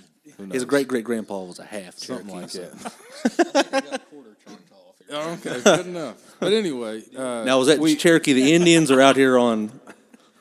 the correct out here Cherokee Lake? nomenclature- The correct nomenclature is Native American, please. That's right. But that is to pay homage to the Creek Indians. There's a story about and I don't remember the politician's name, who was sending a letter back to the President of the United States back in Civil War times, whatever, they're settling the West. And he said, "Good Lord willing, the Creek don't rise." And what he meant was the Creek Indian, the Creek Nation. Now the That's saying, deep. the saying was probably already a colloquialism, probably already a saying, but he used it in that letter and it became famous. So a lot of times when you hear, "Good Lord willing, the Creek don't rise," they were actually, talking about the Creek Nation. If they didn't rise up and, kill everybody, hopefully they, the Holy cavalry would get cow, there. Pretty cool. That's crazy. But And then so also- anyway, that CD cover is paying homage to that as far as the name Creek Don't Rise. And then sometimes it rains. Native Americans, rain dance, all that type of stuff. So Absolutely. tied that in there some. Yeah, there's. And actually, Jimbo Valentine is who did that. Jimbo Valentine, who out of did? Huntington, right? Yeah, out of Huntington. Huntington, West He's who did Purgatory album Who's cover. done Tyler Childers? He works with album Tyler all the covers? time on that stuff. He didn't do this last one. He did the inside, the goat and the holler and all that. He did if you open up the CD or the gatefold as they call it, he did the artwork for that. But he did the yeah. artwork for our CD, so that's how it tells him. It is. Yeah, he does a lot of stuff. For He pretty much does most of the designs. Actually, It's some he did awesome that stuff. Charlie Woods and Deep Holler Right there, banner. hanging on the wall. Yeah, right there. That was him. Yeah, he Jimbo designed Valentine. that. He Look does him the up. stuff for Laid Back Country Picker. All those people. Yeah. Holy crap! I didn't Yeah. know. He does all the V Club posters. I All the think, V so, Club yeah. posters. Yeah, he's done like 2,000 of them. I'm sure we got several of them hanging up around here everywhere. Like they're all over the place. You just found another one over there. This So, kicking it on the creek. Yeah. I think that was him too. probably on that Yep. koozie. I Yep. bet it was. Yeah, Yep. I'm sure. Like that's great. Like that's awesome. Like He's the dude. So he's like, well, we're gonna get to do this. Well, we'll get Jimbo Jimbo while we still can. Yeah, it's a You lot. know? yeah, still because can, he's taking off too. Yeah. Oh yeah. Now that he's doing all this stuff. So and JP's wife, she's super talented. She does a bunch of signs out here for us. So Oh, she's a graphic artist. Cool, cool, she very cool. does. She's just an artist. She did the writing right there on Welcome Y'all to the Oh, Pump right House. Sweet. Right in there, and then there's Henson Pump House, established 1983. And Oh, then we that- did sign the wall. I see us over there. Creek Don't Rise. Oh, yeah, you're there. You're there. We didn't let you out Right of by here the with that. Stars and Stripes. She did that sign back there. It says topics to avoid at the pump house. Politics, religion, and films. Cool. Leave that shit at the door. Leave that shit at the door. Leave it there, because all that does is divide people. Yep. That's them labels. We're going back to them labels. But man, that's incredible. Y'all's lyrics are just incredible. Like I don't understand why we don't hear that stuff Yeah. on the radio. That's incredible. Like It's not about getting drunk in a field. That's what if you big country radio tailgate parties. that's You know what I right. mean? It's like club music for people that get drunk in a field. You know what's sad though? Other than country music and hip hop, there is no radio. There's no other radio genre. That's right. There is no. It's one or the other, right? Yeah, it's one of those two things. Some of the local rock stations play a little bit of new rock. Well, all of the local rock stations where I'm at won't play any independent artists. Regional or So anything? they'll play some newer things from Five Finger Death Punch. Yeah. the latest cover from Five. The lightest Death cover, Punch. because they've covered quite a bit of it. Meanwhile, local bands are starving. But it is what it is. So we find it where we can find it. We've been on NPR some. We get played a little bit on those. And that's I listen and to that every morning. Call Yeah. me old or whatever, but every morning I'm driving in listening to NPR. what was it 104.1 that we used to get around here? They've so. since it was I think we got it from Athens or something, but it's gone now. it's gone. But that was really good. I discovered some good stuff off there. Yeah. And I think now there's still a few. But yeah, any of that NPR stuff, they I play. drive in early, and the same station that plays NPR. When I drive in real early, I get that old songs radio out of Lexington. God, dog, you talk about some of the artists on there, that old songs radio, but they get people. They're playing. They're doing kind of like us. They're recording, but they do it in front of a live audience, which is cool. But man, they get some. It's like they're all over the world coming in. Like there's some people from Ireland in there not too long ago. So if you get up real early and listen to the same thing that you listen to NPR on, you'll hear some funky. We did Red Barn Radio here just a couple of weeks ago, out of Lexington. How'd that go? That was Barn awesome. Radio. Yeah. It was a very cool experience. Really? Yeah, Yeah. it really Good time. was. We've obviously seen some of our friends have been on it. Some big names have been on it. Yeah. So I think it's really Childer's cool. been on yeah, there. Yeah. Exactly. So Well, it's- Charlie Woods and them just. Yeah, they did a Deep couple Hollow. months ago, yeah. Charlie Woods, Deep Hollow. we just played in front of Charlie and them Josh at, Brown and Hard at Living Legends. was it Poppy? Poppy Mountain? Where? Charlie Woods and then played right after us? Yeah, they played right after us there. Yeah. Poppy we did Mountain a show at with the them, Yellow Barn. the Grayson Art Gallery. Grayson Art Gallery, They have yeah, shows out there right. sometimes, and sometimes I help book it. And we got the gig. I was like, hey, y'all want to come out and play it with us? And so they played with us out there. Yeah, they're really good. They live. I always say it. I've never counted, but it's like 7 mailboxes up. Their family lives. Oh, yeah? Like on Ulen Branch. Then across the creek. This is East Fork Creek that comes through. It comes through and divides the property line because we got about both sides of the road. We got about 60 acres, and then you got East Fork coming through, and across East Fork is Devil's Creek Special. Yeah. So I don't know if you ever heard of them. Oh, yeah. Yeah, we know. They're rock in your face. They blew this makeshift installation we've got up here. They blew it out of the ceiling. Like they were so loud. And I've known those guys for a long time. They used to be called Mad Dog Mean I didn't back know that. about 7-8 years ago. Yeah, that's when I think I first met them. It was about 8 years ago. Nick Now Carr they've and got a Jason lady Kaiser. with her named Celeste, who's playing with them. Or I've heard her out. They just did some crazy music out at the on the river in Ashland, and she's adding a whole.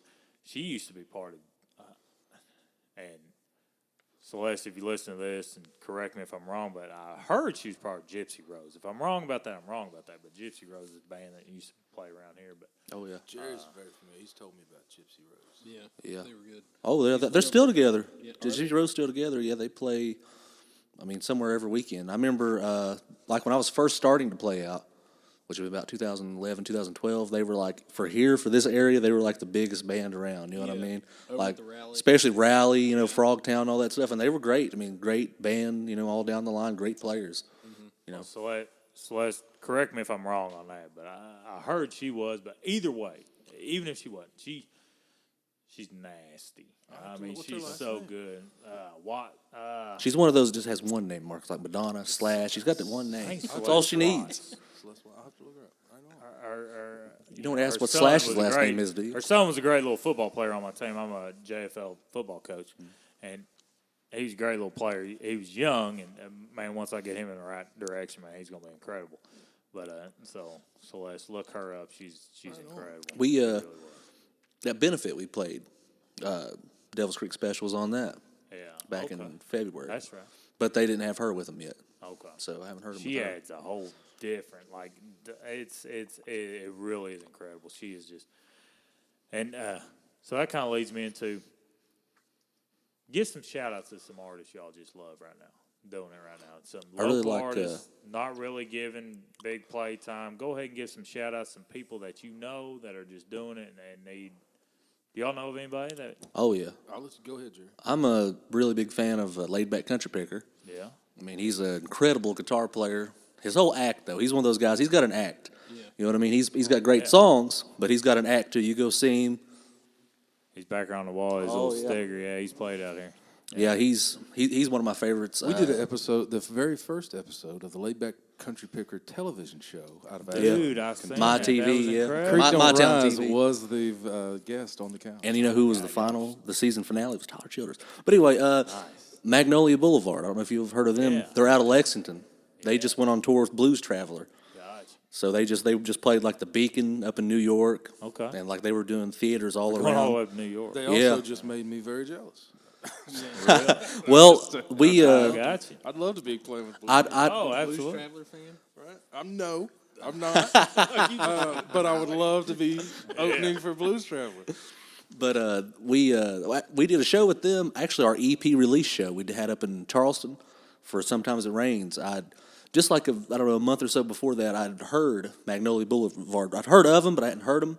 And somebody shared a video of them on Facebook, and I watched. I was like, "Wow, these guys are good." They were so good. I'm like, "All right, hey, I'd like to hear you guys. We play so much that we don't get a whole lot of opportunities to go to shows. So I was like, will you guys come play with us? So I just get to hear you guys." But on the other hand, I was like, these guys are so good, we're gonna have to step up our game. All right, we're gonna have to. We got Double-edged sword. we got a keyboard player for that night too. It's like we're gonna have to up our ante, do our. Right. We So did just fine. Man, we did. I guarantee y'all did just. But They were awesome. They were man. awesome. It was really cool. So that just shows if you open for Creek Don't Rise, next thing you know, you get to open for Blues Travelers. All over the world. Hey, that's exactly what that shows. yeah, that's exactly right. I mean, we played. Meanwhile, we'll be at the end zone in Ironton. Whoa, No, I'm just curious. they have very good pizza there. They do. So- love you, Jenny. Oh man. And then Sean Whiting, who's played out here before too. I know he's Yeah. played here at least once or twice. Yeah, he played once. He's a great singer, great songwriter. I mean, he's awesome. And Oh, there's tons of them. I'm sure we'll leave out. Jeremy Short is like the baddest guitar playing, blues singing fool. See, I haven't heard Jeremy Short. Have you not heard Jeremy No, Short? I haven't. Oh wow. You are missing out. On Really? some really. Well, I'm man, looking him up as soon as this podcast is over. I'm Jeremy looking it up. Short. He's out of Kentucky. Where's he live? Moorhead. Moorhead. He lives in Moorhead. Man, What? you have not seen anybody play guitar like this guy. He's amazing. He and, coming out. Now He coming out. I ain't taking nothing JP, he's from my partner here. Jerry is amazing too. Right. Jeremy plays fingerstyle, and he picks everything with his fingers, and he's got an amazing high pitched blues voice. He goes to Memphis on the International Blues Show. Every time he enters the Blues Challenge in Huntington, he wins it. Yeah, shout out to the Huntington Blues Society. We have every year the annual Blues Challenge, and all these bands enter, and they have judges come from sometimes out of state and stuff, and you have like 20 minutes, and they have a actual score sheet and stuff. It's like they get out of Excel and have everything weighted and stuff. Like okay, blues content, originality, musicianship. judge 'em, They man? judge all we that won stuff. We won it like 3 years ago. We messed up. We won it. We won it the year that Jeremy didn't do it. Yeah, Jeremy. If Jeremy won it, we gotta And I'm not even joking. Jeremy Short? Jeremy Short Jeremy Short, has won man, it like 4 times. They've had it 5 times. No, they've had it 5 times. He's done it 4, and he's Blues, won it's a 3 out of mixture. 4 that he did it. He mixes blues and bluegrass like you've never heard. Really? Blues, hardcore blues, and bluegrass. Actually, I take that back. He's done it. He's won it every time he's done it. The only time he hasn't won it's when he's not done it. That's accurate. Yeah, he's But, done it 3 times. anyway, Went to Memphis. Getting off Jeremy, we gave you enough love, Jeremy. Yeah. Jeremy. shout out back to the Huntington Blues Society. If you're talking about local artists that don't get enough credit, the Huntington Blues Society, which Jerry's a member of the board, and that's kind of how we met and everything. There are a bunch of great musicians who are keeping blues alive in this area. I didn't know nothing about That's it. what I'm Huntington saying. Blues Huntington Society? Blues Yep, Society. on They Facebook meet there. now at the Black Sheep in Huntington. Okay. Every third Wednesday. No, it's every second Friday. Excuse me, every second Friday. They've moved and it if you over. like blues music, Oh, you gosh. gotta go just sit in on the. If you play, come sit in on the jam. Bring your instrument. But if you like to listen to blues music, come check out the Huntington Blues Society, and then you'll find from that, just like I did, all these bands because these people are all in bands and they are playing out everywhere. Everywhere. So once you see them there, you find who do you play with? Oh, you play with So then you go find them. And the Huntington Blues Society have a featured artist every month. So not only is the people that just jammers and the people that's in the Huntington Blues Society, but they open up the show with Mike Lazinga, a different Karen- person. Man, give them shout outs to all those. Mike Lazinga, Karen Combs, Jonathan Birdlegs, Dale Fowler Rickman. That's one guy. Speaking of Jonathan, you talking about Jonathan Birdlegs Rickman? That's a man. But speaking of that dude, Chocolate Four Wheeler. If you want to hear a cool band, if you want to hear a cool band, if you're out, if you hear Chocolate Four Wheeler, go see Chocolate Four Wheeler. Are you? John Chocolate John Four plays guitar with him, but Yep. man, they're Michael Valentine's the singer. Michael Valentine. They are so entertaining. They play some really cool music, and Michael Valentine, he's got a voice like you'd think you're listening to Heart or something. I mean, it's like Yeah, it's high. it's Yeah. through the roof, man, and it's perfect. And they're a show Chocolate too. Four-Wheeler. Yeah, Chocolate Four. they'll do. You talking about some cool artists locally, man? That's, Yeah. that's That's cool it. to That's listen it. And that's what I'm finding with all these artists, man. You ask them who they like, who they listen to. They give love to each other. You know what I'm saying, Oh, JP? yeah. I mean, it ain't like they're cutting each other's throats. No, it's y'all are in this together. There's room it for seems like y'all everybody. are in this. Yeah, There's room for everybody, and if you're doing good stuff, I want to give you a shout out. You know what I mean? Oh yeah. There's a lot of stuff out there that I don't enjoy, and I just won't say nothing about it. I'm not going to That's right. dog anybody. Yeah. I understand. But if you're doing good stuff, Hey, for I you, want but to give you might a be shout for out. somebody else. Yeah, I That's want what to we're see talking- everybody there's so do much well. untapped talent around here. Oh, yeah. You know, Because, like I said, when you see Chris Stapleton or Sturgill or Tyler, it can be done from here. It It started can be somewhere. done Yeah. from this area. That's right. That's one thing that's really It's cool encouraging. about being in this scene right now is that everybody that you know that's a musician has probably opened for Tyler Childers at one time. And you know what I mean? A lot of people know him personally. That's right. You know, and he's like one of the biggest music artists to come out the past couple years, That's you know what I right. mean, right So now. he can have. And of course, you know, he's, you know, helped out Laid Back Country Picker and, you know, plenty of other people that come and open for him. Ona is Then another one. Laidback's passing that on. And Laidback, too. Charlie Woods met Laidback Pass the love. out here, here at the Pump House. That's where they met. Like I booked Laidback. The stage wasn't there. That was actually a room, and then we dropped the ceiling, and that was actually the ceiling of that room. You can see Oh, it yeah. now. his old poker room. That's right. It was. That's where I was happy to see that room go because I lost a lot of money in that room. But the stage used to be over there, and you know, Honey and Laidback was out here playing on that. Charlie said, "Man, I'll do it for free. I'll come open. I'll just come open for him." But man, it's packed. You were here, JP, weren't you? It was packed in here, and then next thing I know, Charlie's on his television show that you all were on, and it's just you artists show each other so much love. You're not trying to cut each other's throat. I mean, it's so much love. It's incredible. And any artist out there that aren't nice people, it becomes known amongst everybody else. You know It's what like I a mean? blacklist, right? I mean, not that we've ever, you Not even know, a- tried to blacklist anybody. It just kind of becomes a thing of like, You just know. you just know that this guy has like maybe That's kind of a great, negative yeah. reputation, then you're not going to be asked to play on a lot of shows with other people. You know, it's kind of like, you know, leave you a bad Yelp review. You know what I mean? Dude, that'll ruin your life. And the only negativity that you see out here, you know, mostly, it's just cliques of friends. And it's not even a negative thing that people want to book their friends and hook their friends up. That's what you're supposed to do. You're supposed to hook. If you get in a position, you're supposed to hook your friends up. I right? get it. Yeah. So it is hard to get into the cliques. And like you said, we've only been together 4.5 years, and as bands go, that's pretty new. So our growth has been really good, but you still have a hard time getting in the cliques because you have to be friends with every. You know, you got to That's you right. got to work your way in there, and we understand that, and we're patient.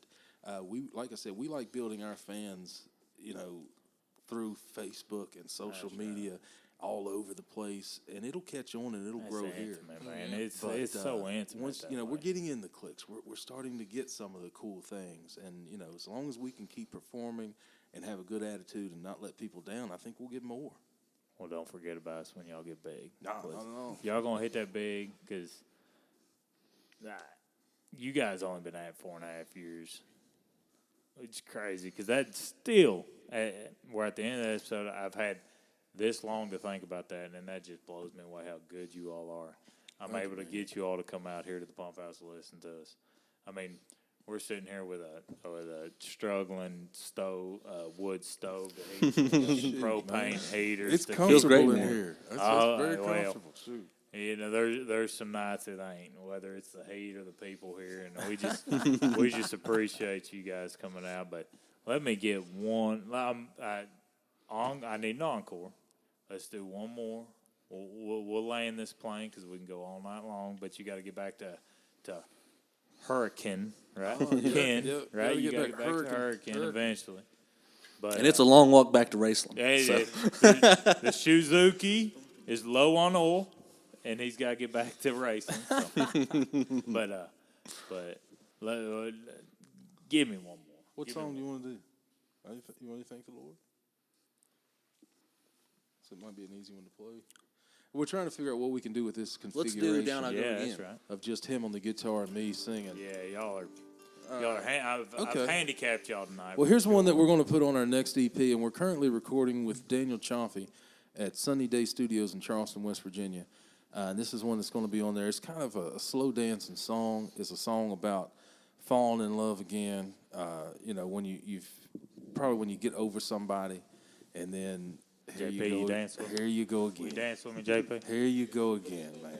It's called Down I Go Again. Okay.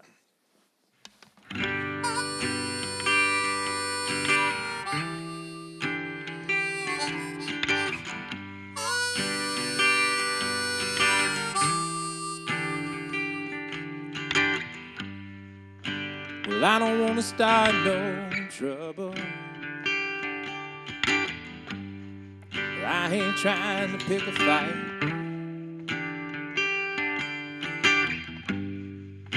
Well, all I want to do is love you. Well, I just want to treat you right. Girl, I see you around here trying. You're trying to catch these young eyes. Well, all they do is leave you crying. You need a grown man in your life. You were my lover. Yeah, now, Lord, now you were my best friend. Yeah, so once again, now you help me like no other. Down I go again.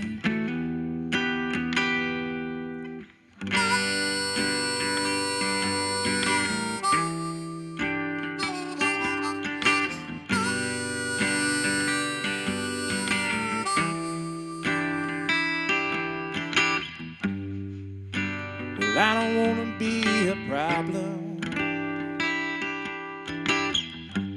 Well, no thorn in your side. You got problems, girl, let's solve them. Well, come on, baby, let's take a ride. 'Cause I ain't love nobody. No, Lord knows that I can't help myself, Lord. No, once again now I love your mind and body. You turn me on like nothing else.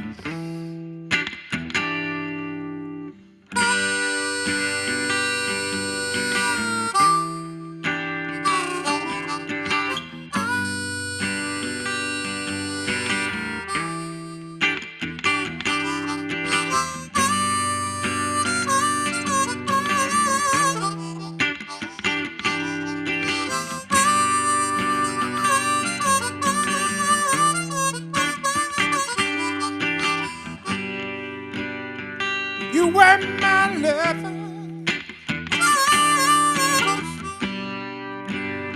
You were my best friend. Help me like no other. Down I go again.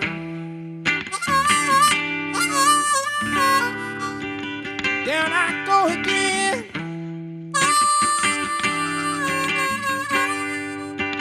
Down I go again.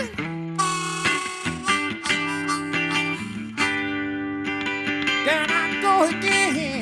Yeah. Down I go again. Down I Go Again. That was the name of that song there? Yeah, that's Down I Go Again, man. About falling again, all over again, when you know you shouldn't. Oh, man, that's Down I Go Again, right? Oh, yeah. People can relate to that. We usually break that one out when it's time for a good slow dance at the show. It's a belly rubber. Yeah, a belly rubber. You know, you get some of these bellies out here in the holler and stuff, man. You start a fire. You'll start a fire, man. A brush fire. The friction fire, yeah, brush fire. That's right. So you got to be careful of that. Well, guys, thank you so much for coming out. You're driving a long way, and ain't that man, far. dude, it's it's far for. I appreciate it. No, I It's appreciate so- you having us on. Like I it's said, any amazing. chance we get to reach new folks and, to tell people, creek don't rise, baby. Yeah, creek don't rise, baby. And Jerry, I mean, It's been a good time, man. you don't have to drive that far, but at the same time, your time's valuable, and Thank you, man. Your talent's valuable. It was super, like, way more valuable than we should be getting out here, JP. You know what I'm Oh saying? yeah. No, It's been a blast. I could Man, talk it's to you just guys all night. it's great to talk to guys that appreciate music and really get it. You know what I mean? And it's been fun talking to you guys. You know what I mean? We We've have had a no good talent. time. We can't reproduce music, right? no. But Well, see, we have to have both. We can be critics of it, right? Yeah, we can talk about it. That comes from nowhere. it's all Right. It's also necessary, though. Throughout the history of the music business and radio, there had to be DJs. There had to be people who lived and breathed, who were, and we have super fans. Some people that are just into it. They're going to buy stuff. They're going to be there. So that is a necessary component as somebody who can play and sing. Well, that's what we're providing. Yeah, I feel a lot better now. Yeah, absolutely. That's my goal. You did it, man. If I thought showing you my chest would do something for you, I would do it. I would do it right I now. left the beads in the car. I'll go get the Oh, beads. man, wait. And we'll do some Mardi Gras. I just don't want these things out for anybody. Thank you guys so much. JP, it's been an honor and pleasure. Oh yeah, it's been a blast being on here with these guys. And Right on, man. You're going to be out here more. I know you're traveling a lot. You're working a lot. It's a big family. You're busy. yeah, And I appreciate you coming out and hanging out with us and everything. JP, thank you for turning him on our music, trying to turn him on. Yeah, our music. I You told him, didn't you? You I tried to tell him, and then he forgot, and then found right? it. You tried to tell him. Yeah, I tried. Yeah, I exposed myself tonight. I exposed myself. Like, he became the honorary bookie out here. Like, he was, like, I tried to hide it, but then he showed up and exposed me for the fraud I was. You're a poser. You've been here since the Everybody beginning, right? everybody needs- I liked him before there at the pump house. Well, thank you guys very much. you for Safe having us, travels man. home. Appreciate everything you do. Keep working hard. You got Thank you, people man. like us that love you guys, and just, man, it's just an amazing ride, and I hope we're talking about you like we've been talking about Childers tonight. Thank you, I man. know we will be because y'all are amazing. So. Cool. Thank you, man. So, and thank you guys for tuning in to Ulan Branch Blues. Thank you for those who are watching me and JP's kids that make this possible. We got to give y'all a shout out. Yeah, right, thank you, JP? Sean Cole, and Mama. I hope you get better. She had a little outpatient surgery today, so I want to show her some love. There's prayers out to that. Yes. Prayers out for sure. Thank you, Deidre Hensley. She's watching my kids. But thank you, listeners, for Ulan Branch Blues. And when it comes to local artists in the tri-state area, you may love them, you may hate them, but you're going to meet them right here on Ulan Branch Blues. Thank you guys very much.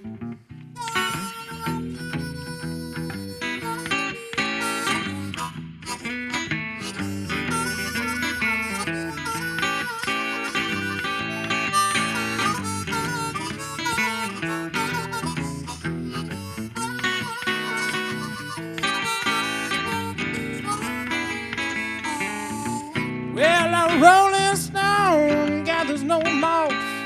I've worn holes in my shoe. I said a rolling stone gathers no moss. Oh, I worn out all my shoes. Well, I'm running through this honky tonk singing these Ulan Branch blues, yeah.